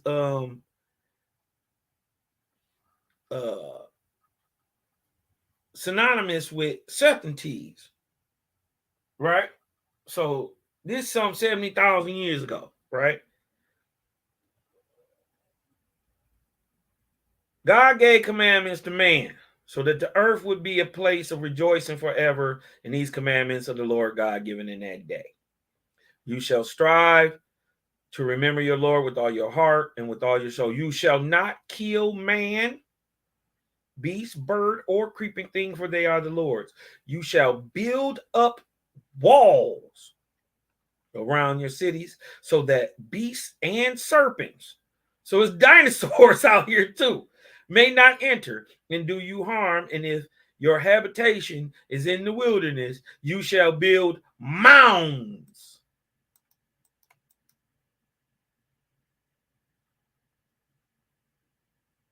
You shall build walls around your cities, right? But if your habitation is in the wilderness, like in the Midwest of America, huh? What you gonna do? You shall build mounds of wood and earth to sleep on at night, but not sleep on, sleep in. What they're gonna find out is once you go down through the mound and into the ground, it's a large society up under there. So that the serpents and beasts cannot molest you. The Ions inquired of the Lord. Now look what it say. Hold on. Where we was at.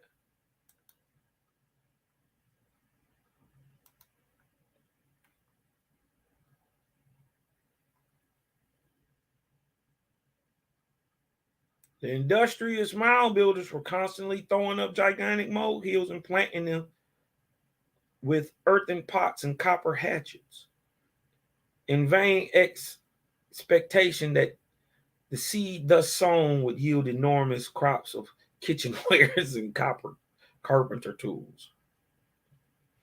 He got jokes. But gigantic molehills, these people know that they lived in there.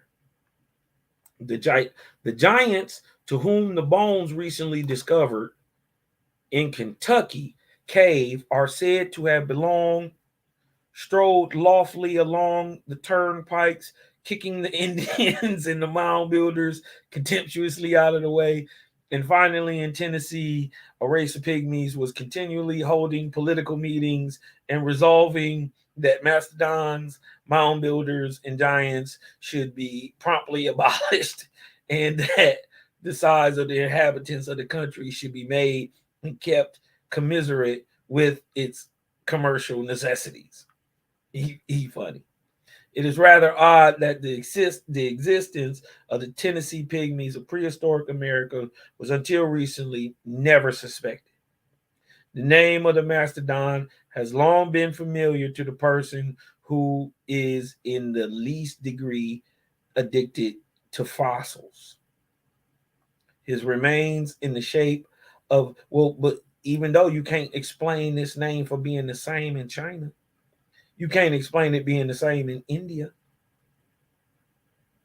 ancient Persia. Huh? You can't explain that name being the same in the Algonquin as all the other three. What? That's what he can't explain. Funny guy.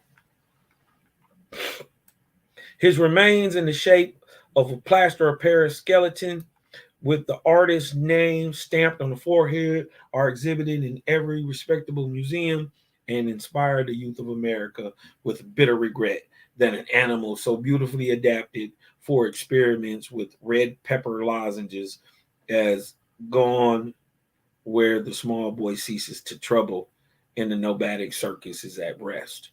The mound builders have been the subject of scores of learned essays in which their identity with the Aztecs, the Chinese, the Egyptians, the Welsh, and the lost tribes of Israel has been triumphantly shown, and of the exact height and probable capacity for whiskey of the Kentucky Giants. We have had careful and presumably accurate statistics. The discovery of the pygmies is, however, so very recent that no one has as yet framed any theory whatever to account for their origin and to explain their complete extinction. But Owaspy did. Dang. In the 1800s, when they talk about they don't know nothing, the answer then came. Dang. When the Kentucky Giants were discovered, it was natural that the state pride of the people of Tennessee should be somewhat hurt. The Tennesseans, however, did not sit down and content themselves with reveling the Kentuckians and insinuating doubts as to the alleged character of the gigantic bones. They promptly proceeded to find rival bones of still greater merit, and their industry has been rewarded by discovery of a graveyard containing the skeletons of 75,000 pygmies of an average height of 3 feet each. 75,000? I didn't know that they was pulling all them out the ground. But this is what's getting me, that he says when the Kentucky Giants were discovered. So is Kentucky Giant? Hold on. Hold on. Hold on.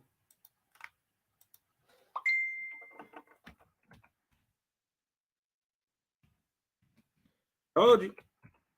You find the giants, you find the little people. Every time you find the little people, you find the giants.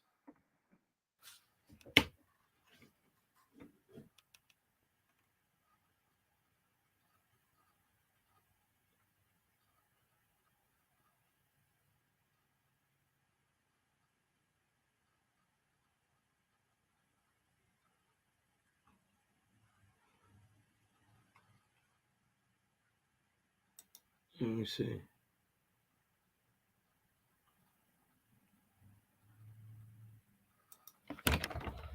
Let me see.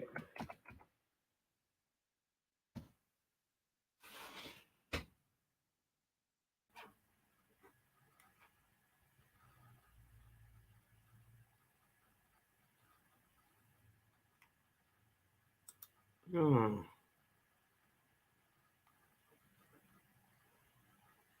The Adena Miles. Well, I heard about the Adena Miles.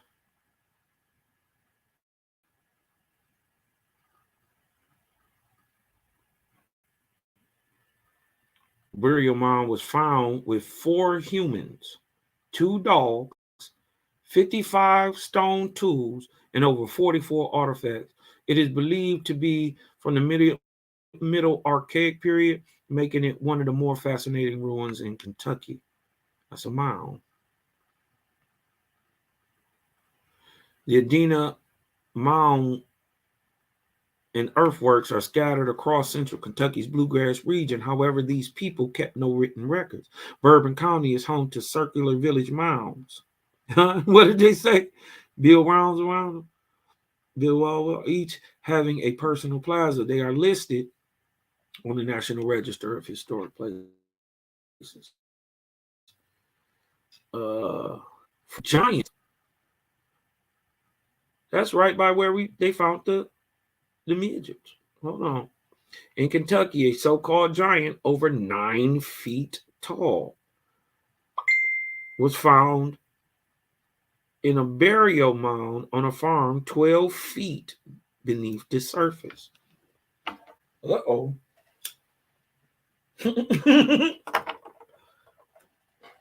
The Ions outlasted the man. Wait a minute. Okay. There were copper bands around the neck and skull, fit over top of a normal head with extra space, making it one most fascinating archaeological finds. They said you could have fit the head of this man over your head. 9 feet tall. Another Kentucky giant.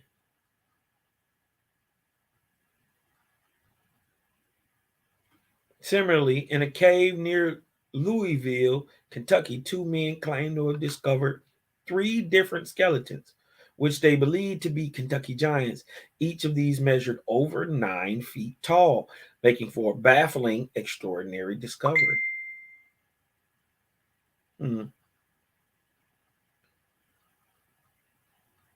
What's the Indian know? An ancient community in Paradise, Kentucky, is home to over 1,200 burials, along with hearths, pottery, projectiles, and over 65,000 artifacts that are staggering 5,300 years old. Dang. Round Hill Mound. You can tell that's a mound. Ancient burial mound. They ain't buried nothing. They lived in them. And Richmond has been attributed to the Adena culture in Kentucky. The Holly Creek giant. I heard about this one. The rock ledge along the eastern central area of Kentucky Creek has held remains of an 8-foot 9-inch skeleton, causing more rumors of the infamous, you guessed it, Kentucky giants to swirl.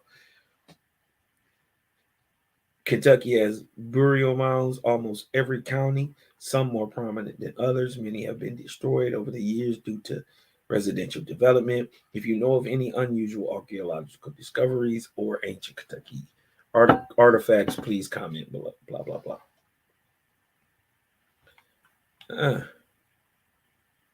Interesting that the Giants have been known before the Pygmies. But they pulled 75,000 of these niggas out the ground with an average height of 3 feet each. What are the 3 9-foot giants of Kentucky in comparison with so great a cloud of pygmies? If we may judge from the price usually paid by the circus manager for living giants and dwarfs, and 3-foot of a 3-foot dwarf is decidedly more valuable than a 9-foot giant. And if the same standard governs the price of fossils, the 75,000 Tennessee pygmies are worth fully 25,000 times as much as 3 Kentucky giants. While the Kentuckians can present their giants to 3 eminent scientific men and thus obtain 3 distinct scientific reports certifying to the enormous interest and value of fossil giants, the Tennesseans can supply every scientific man in the country and in Europe with the fossil dwarf, and so secure testimonials without number to unequally excellence of Tennessee pygmies. Indeed, but he making fun of it. But he's saying they could do it because they got these many bodies. How many of y'all knew about this? I didn't know nothing about this to this. Well, I knew the little peoples here, and I knew they was the mound builders, but I didn't know nothing about the Tennessee pygmies. What else they hide? Indeed, if the discoverers of the pygmies will only employ some astute piano maker who is an expert in testimonials to obtain for the fossil dwarfs the recognition of the scientific world, there is not a living scientific person who will not sign a certificate setting forth his admiration for the beauty and durability of the pygmies and his determination to use none but those of the celebrated Tennessee graveyard for the rest of his professional life. At what period these pygmies flourished, what they accomplished, and by what means they were induced to retire simultaneously to the graveyard can only be conjectured. But what he's not saying is they didn't exist. He's also saying Tennessee giants exist. They may have been identical pygmies that, according to Greek legend, waged war with the cranes. That's Herodotus. If so, the cranes must have proved too powerful for them. This is hardly probable, and any modern Tennessean who has attempted to keep chickens in the neighborhood of a family of citizens of African descent will scornfully refuse to believe that the pygmies of 3 feet in height could not kill cranes on their roost with at least as much success as is achieved by the African small boy when invading a midnight hen house. What the fuck? You racist bitch. Dang.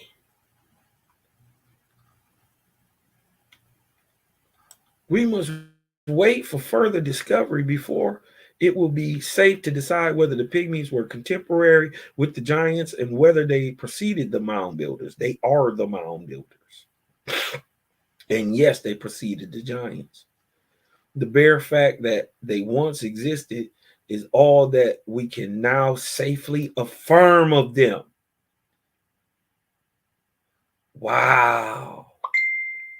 He's a dick, but he got a line of truth in there.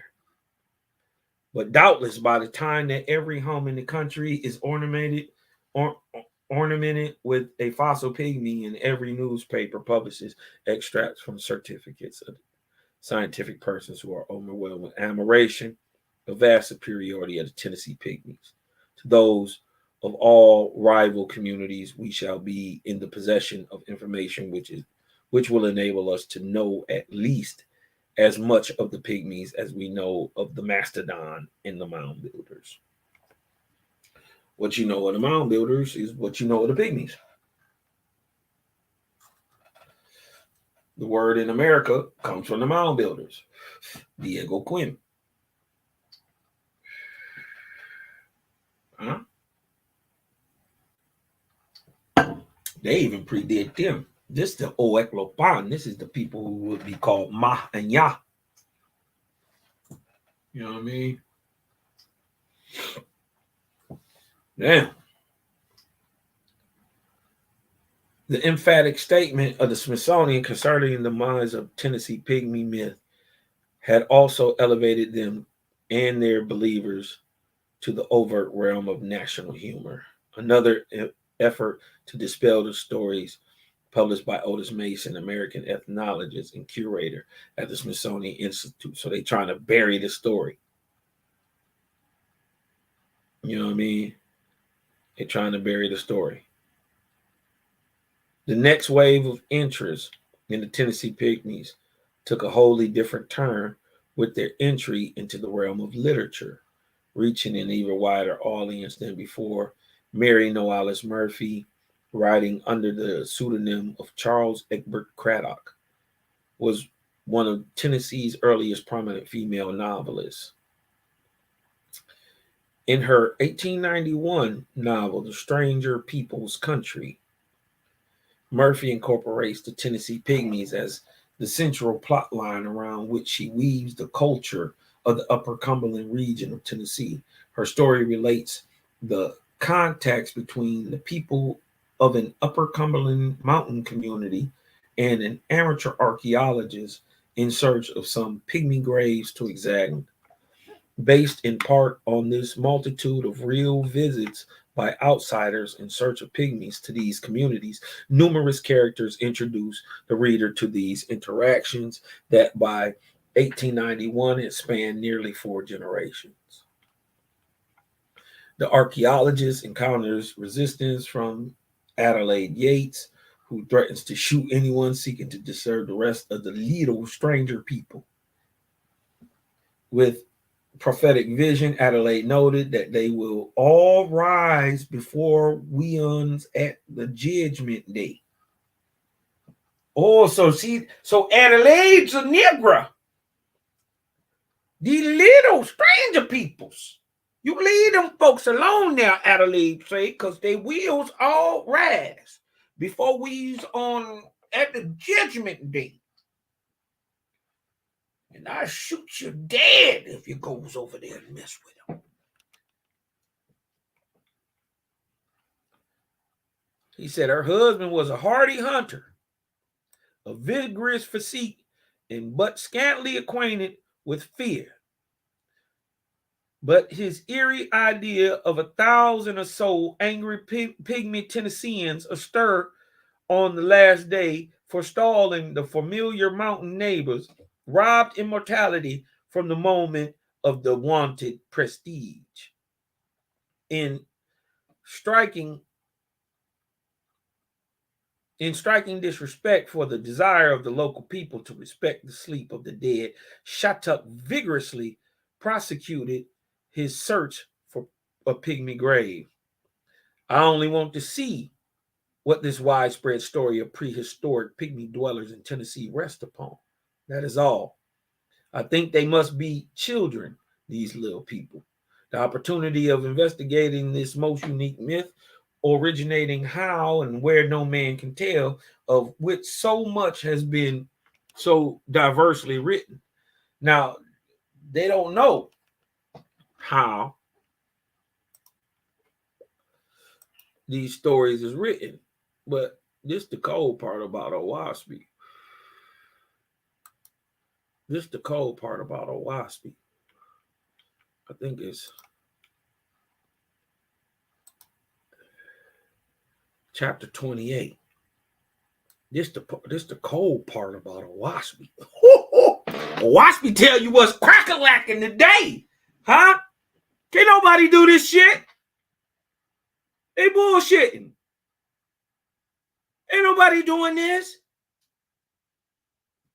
What Eli say? Hold up. We them boys. What? This is where the information come from. Be wise, old man. This is the first book of God, chapter 28. Be wise, old man, in the words of your God. My records do not come up out the ground, nor from the books of mortals. They don't know where this shit come from. Huh? They don't know where the info come from.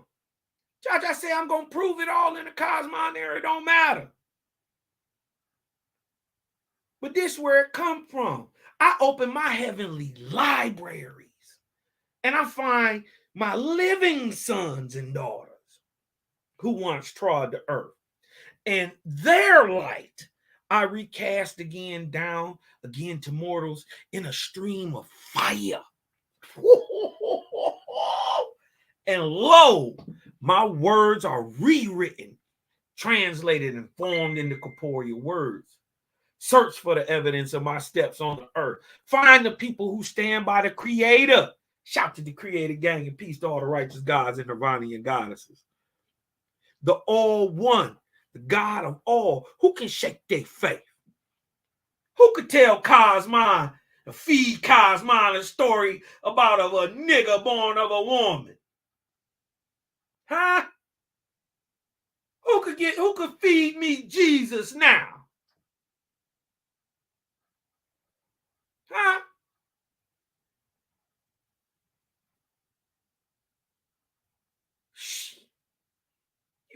You better off selling me a lake in Iraq.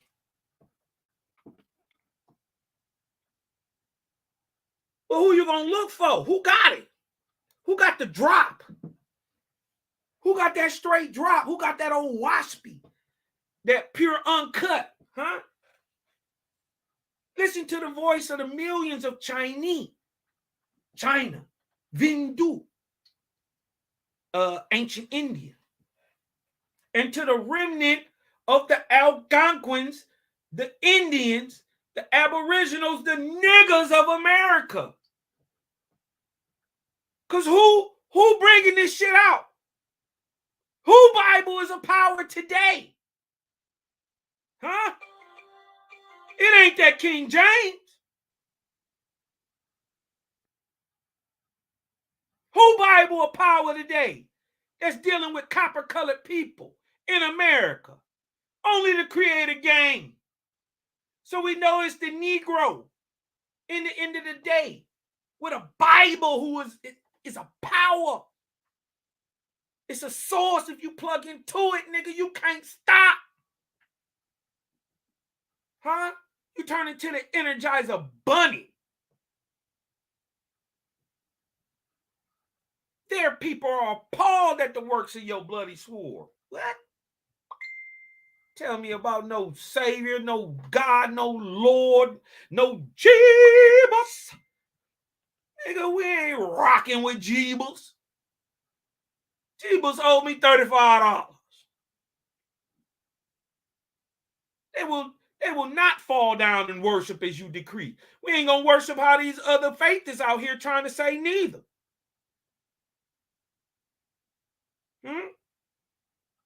They know that Jah is mightier than you.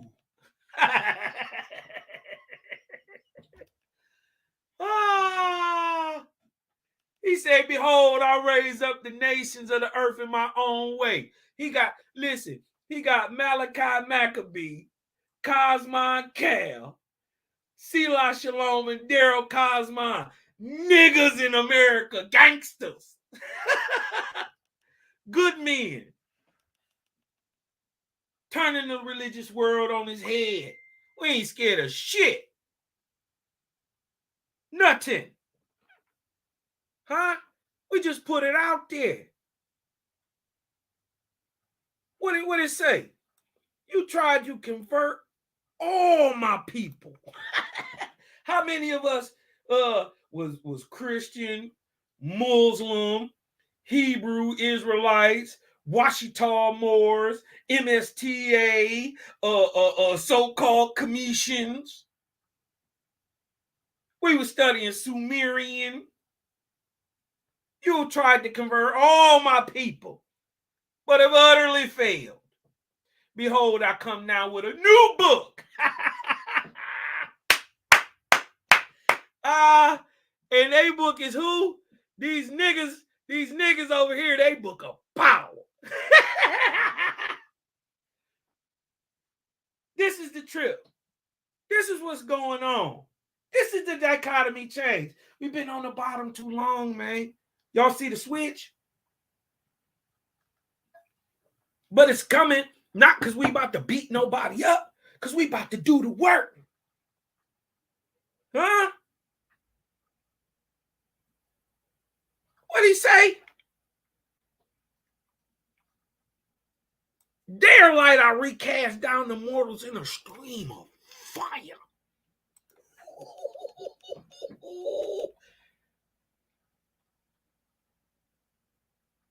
Huh? I'm trying to tell you.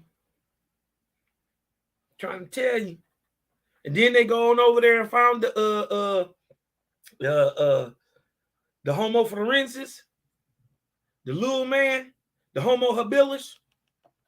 They go over there and find this nigga. What? Man. Let's just look. We're going to read a little bit more and I'm going to get on up out of here. They did make an important discovery by unearthing prehistoric graves.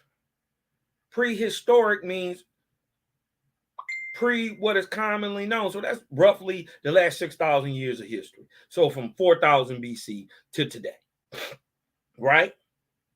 So this is prehistory. So right there, these graves over 6,000 years old.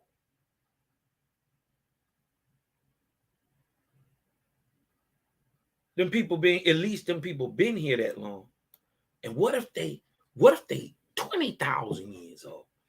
And it's just that in this part of Tennessee, they only 18 inches below the ground. What if they commonly where the giants is 12 feet below the ground? We know they're there because they predate the giant. And why is the giant usually always dug out of a pyramid on a higher of a mound on a higher level than where the little people was at? They came there afterwards. Many of these people was already gone. And they lived around the mounds because they knew they was holy places. And then they would probably see little people pop in and out. They was rocking right with these giants. And then you got to remember in America, they were circumcising the yak, what we would call Bigfoot. The nigga, the Ahuin of America, were circumcising the yak and enslaving the yak. And so was the iron. So that proves again that the Ahuin can be iron too. It's about being able to get it.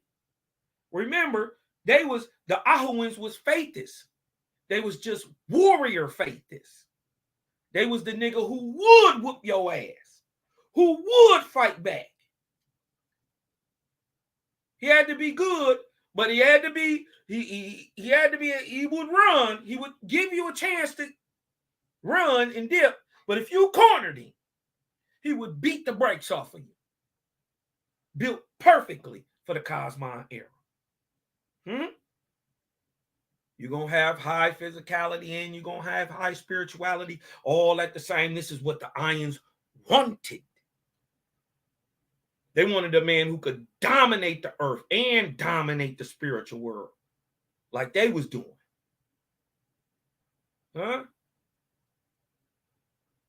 They said they did make important discovery by unearthing prehistoric graves of the so-called pygmy dwellers of Tennessee. The graves, which are about 2 feet deep, and are constructed of slab stones and contain the bones of what is apparently a pygmy race. A noted chronologist, Dr. Morton, declared that one of the skulls was that of a child.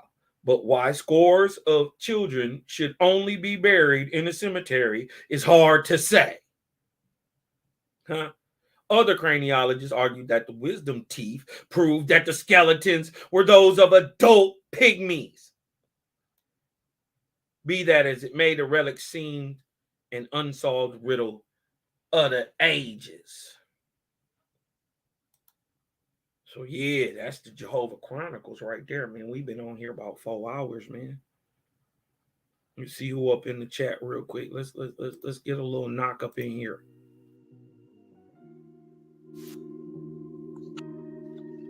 Yeah. Guys, we got up in here. Stephanie Randall, Sister Tikva, the creator Gangsta Lean. That's right.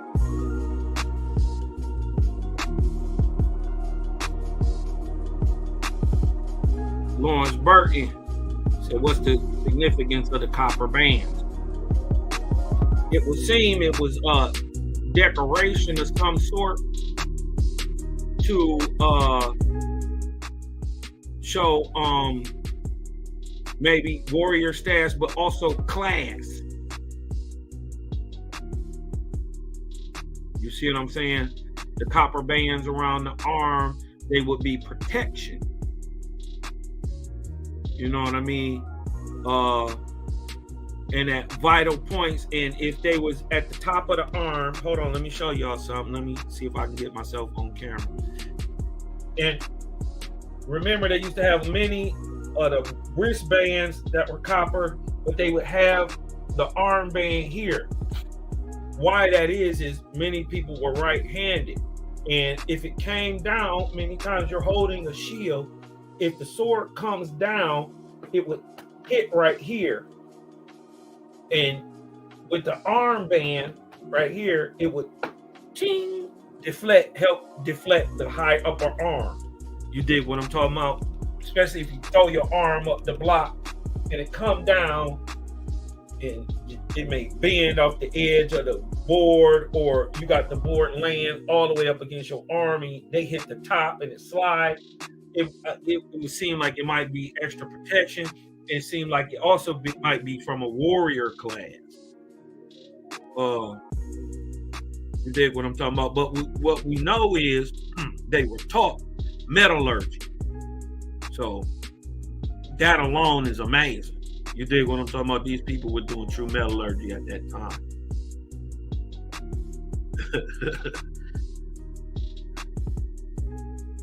Elijah 7 in the house. Stephanie Randall in the house. Jehovih ben Israel. Peace to the faithers. That's what the brothers say.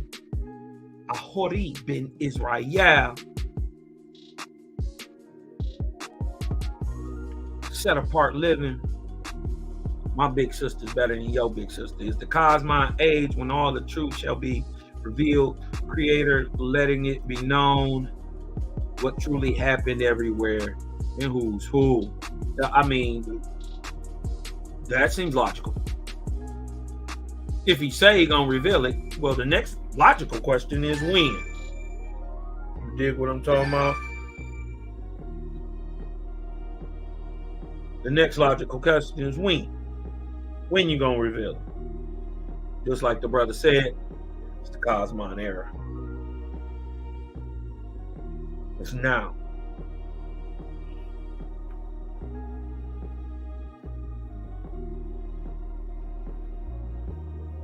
Orme?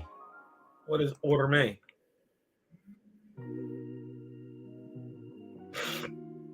And they find ancient artifacts over here and bring up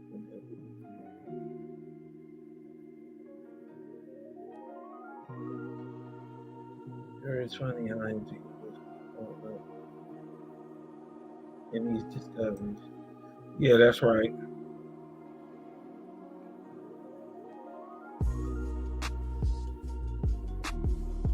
And you find Hebrew ancient artifacts. Okay. Bring it to the Middle East.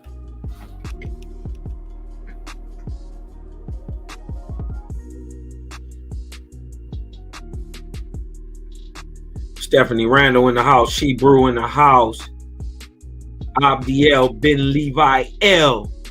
So he says so-called black people were classified as Indians at the time the man made his comment. Exactly, sir. Interesting. Proving Owaspi correct about the flathead and the pygmies. Correct, sir. Big bro Cosby going in and okay. Shout out to Prince Yahuda Levi Amakai Ben Yisrael. What? Prince Yahuda. Shout out to the big bro, man. Love you, boy. Hit that like button, man. Been in peace and blessing. That's right. That's right. That's right. It was everywhere. What Selah say? Ajah may have fell on them. A fox would be like a lion to them. Exactly. You know what I mean? I got a conch shell. I used it a shofar to blow on Sabbath. Yeah. Using the conch shell. Dig what I'm talking about. Awaken the Truth Ministry. They was trying to teach me how to do it. I need to give some of y'all these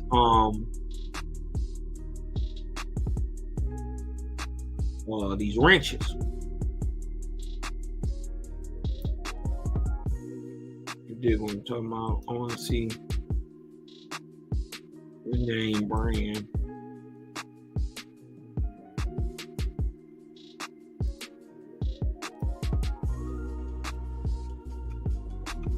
What you talking about?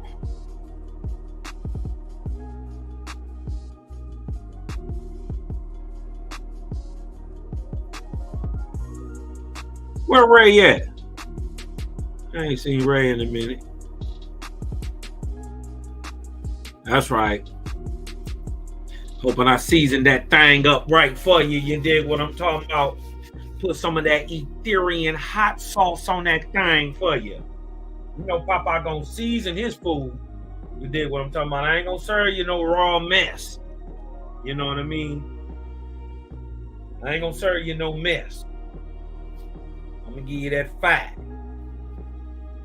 You know what I mean? Make sure everything is right for you. You dig what I'm talking about? And sprinkle some of that that atmospheric seasoning on that thing for you. You dig what I'm talking about?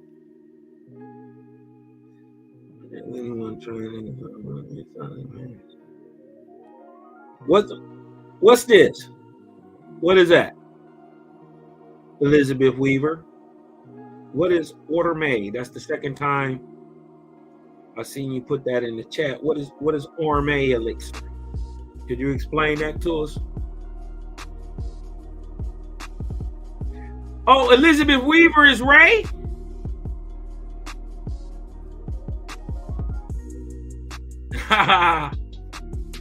Hey, Ray. On Lucid Lioness, what is it?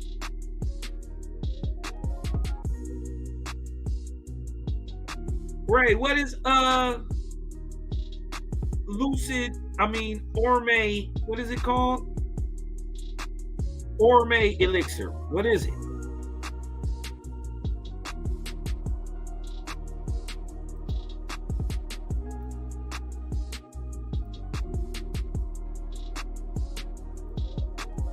Anybody want to come in, chop it up with your boy Cosmonian real quick before we get up out of here, man? Any questions? You dig what I'm talking about? Just want to chop it up with the homie real quick. You know, come through, show some love. You dig what I'm talking about?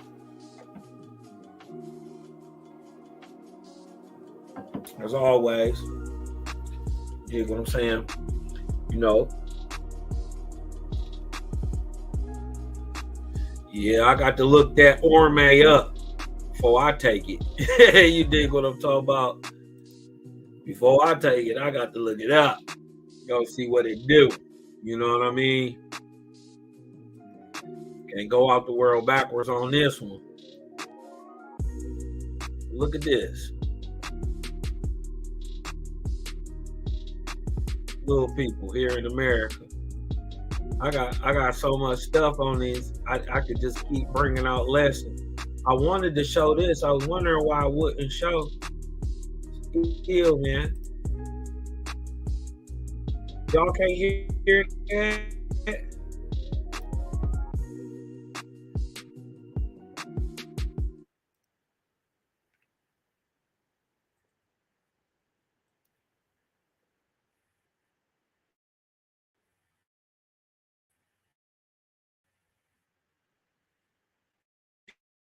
Hear that? You can hear it.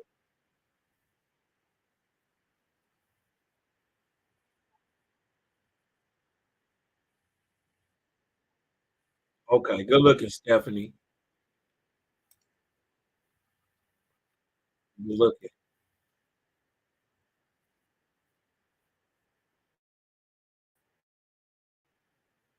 Can y'all hear that?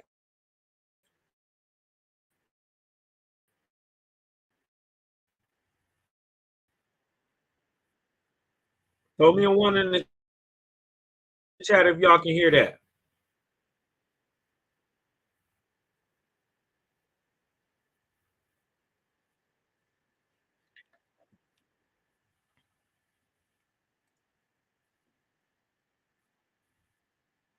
Can y'all hear that? Throw me a one if y'all can hear that.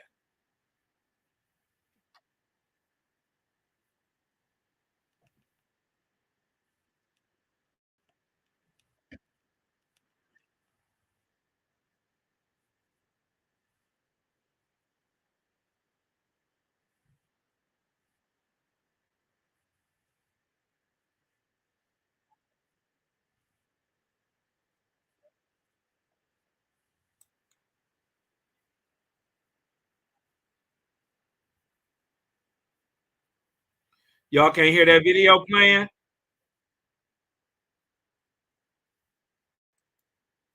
Yeah.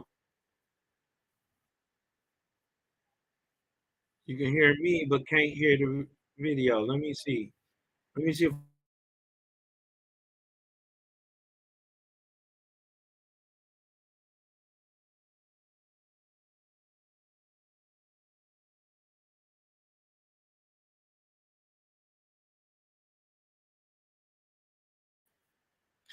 I tried, no sound on the video. It's crazy. I got to figure that out, what that is, man.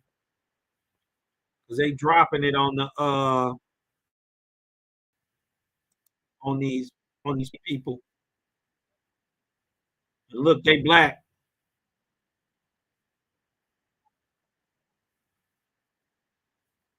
Everywhere Owaspy say they was, they talking about these little people fighting cranes.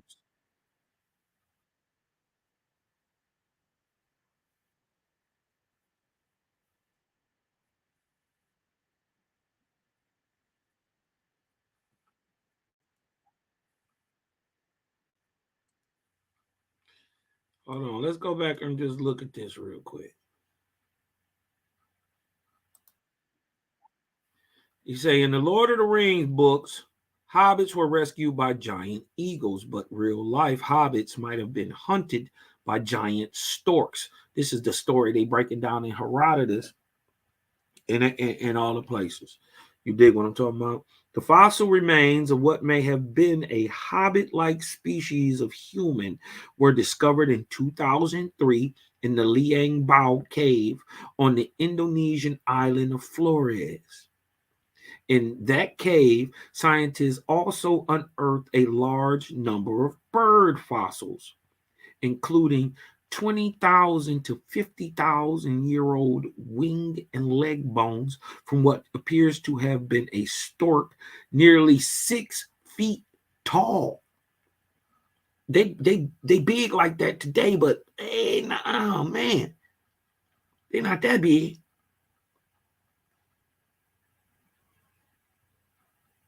From the size of the bones, we initially were expecting a giant raptor, which are commonly found on islands, not a stork, said Heineke Meyer, a vertebrate paleontologist at the Smithsonian Institute in Washington. The carnivorous giant Leptotylus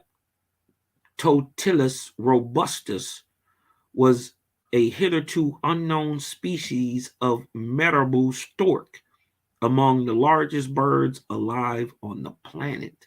Meyer and her colleague Rokas Audu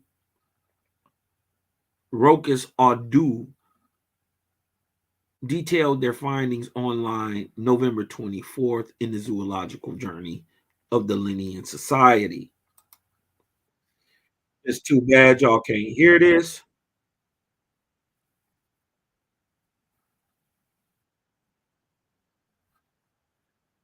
It's crazy that y'all can't hear this. Real life hobbits was getting fed on by storks, giant storks.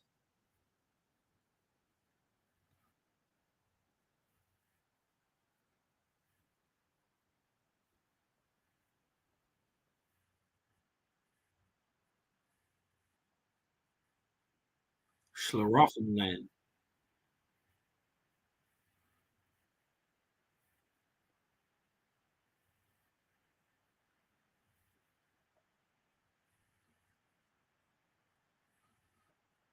Where the hell is this?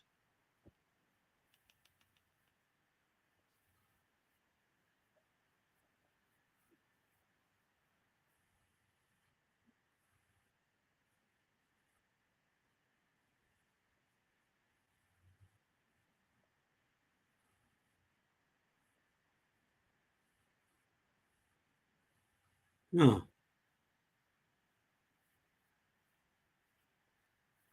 They're talking about the bottom portion of the map.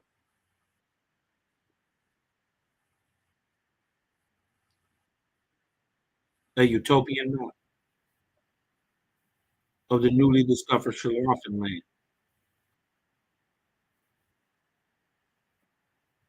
This land was located, but nobody knows where it is. Composed of many kingdoms, would have all the devices of life within them. This map was delivered by anonymous authors. Hmm,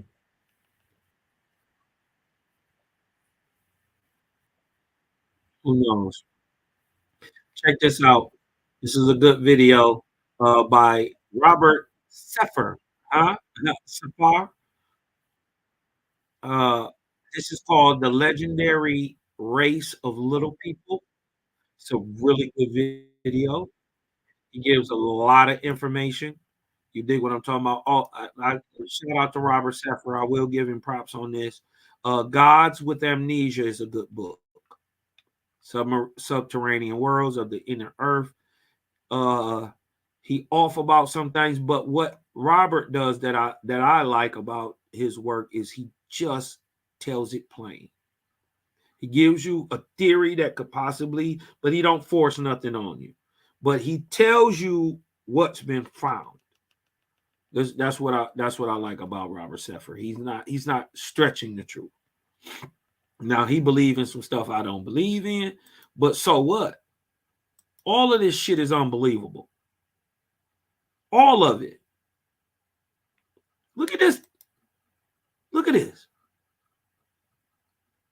It was one of these running around out there.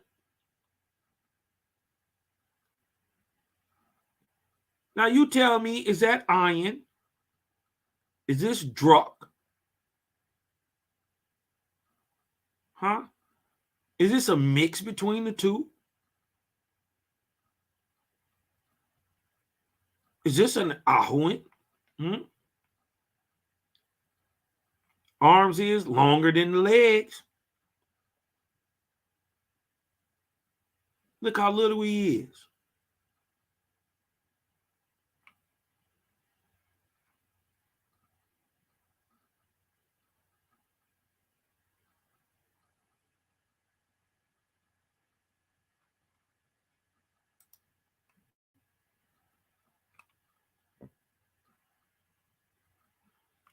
Look, little people still in the world today.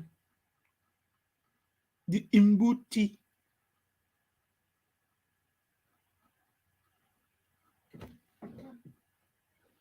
Look, the bambuti. Bayaka.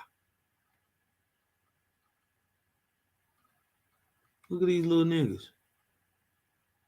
They little.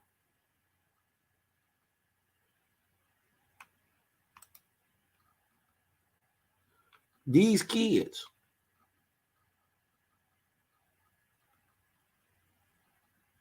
He ain't.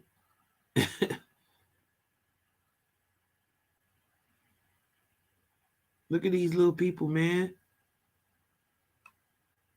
Look.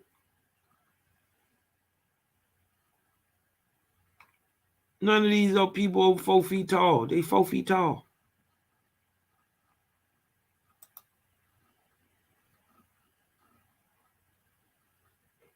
They're getting it. The umbuti. Let's look at the batwa.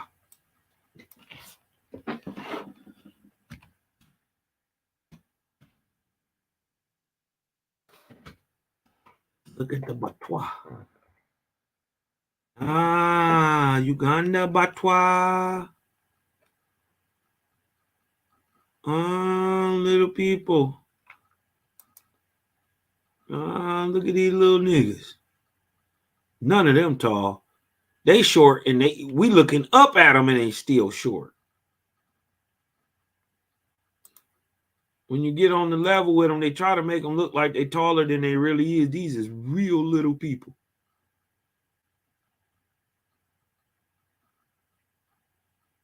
Look, and they still, grown men got the little kid look.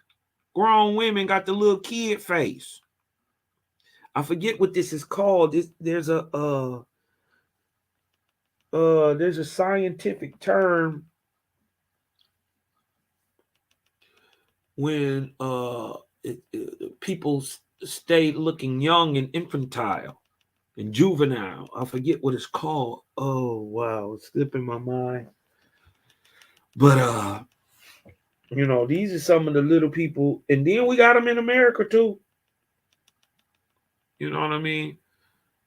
You got little people down in Mesoamerica thick, and not like the little midget, like little people who perfectly shaped. You dig what I'm talking about? Perfectly, shaped. They're just really little, 4 feet. You know what I mean? Shout out to the Batwa. Well, with that being said, you dig what I'm talking about? I ain't gonna keep it no longer, man. Go ahead and throw my space boots on, man. Throw my goggles on. Throw the streamers onto my Atavacid. You know what I mean? If you look in the sky real quick, you might see Cosmon about to blast off into Etheria. You dig what I'm talking about?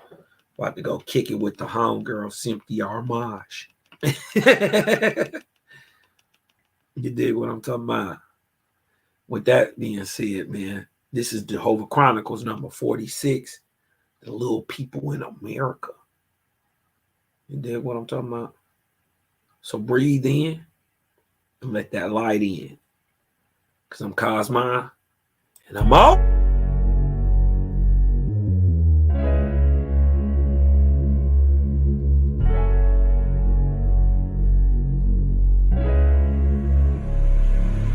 And oh yeah, put that Super 7 in the air. Tell me how you feeling when you feeling up there. When you in the sky breathing rarefied air. When you breathing rarefied air, oh yeah.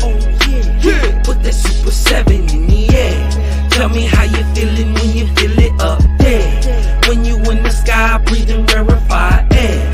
When you breathing rarefied air, oh, just that job F, that child main, that palpable, that towel main, since sun south in the arc of Wayne. My brain moving like Tao saying, so ass above, it's so below, that up and that down thing. This flow is atmospherian, I call that a ground game. See, water is knowledge, so if I'm teaching, you're learning. So how your God make a sun without vortexing current? See, the pattern is ponic, I'm reaching out for my people. Oh, watch me flow through your speakers, you feel the force of the ether. And when the force gets to equal, I'm taking off like an eagle. Police popped the pastor yesterday for pushing put equal. My DNA is Moshe, mix that thing with higher water. My spirit rate is OTN, it's just a higher order. Got more light than Kavita, rap a lot just like Tila. Went from sinner to saint, shout out my big homie Sela. Got more torque than a sports car, got more work than a door star. And the 4 million I make, I'm giving the Dr. Umar, oh yeah. Put that Super 7 in the air. Tell me how you feeling when you're feeling up there. When you in the sky breathing rarefied air. When you're breathing rarefied air, oh yeah. Put that Super 7 in the air. Tell me how you feeling when you feel it up there. When you in the sky breathing rarefied air. When you're breathing rarefied air, oh yeah. Super 7 in my rites and ceremonies. I'm married to Jehovah, holy matrimony. Confucius say, in the words of Caillou, before you hit the tomb, be a bridegroom. Only got one question for Miss Susan B. On how to last Ahu when it's now a ennui. Blame my inspiration, I'm just thinking thoughts. But in the way of God's, we gon' keep it short. Why Jesus wanna kill me, Matthew 10:34. Just a couple questions that I'm needing to know. Oh, watch me flow, it's so potent. Set the vortex in motion. Super 7, I'm floating across the Aegean Ocean. Oh, you a Muslim now, so I guess you making salat. Well, I'm a Israelite, I'ma make him at the Shabbat.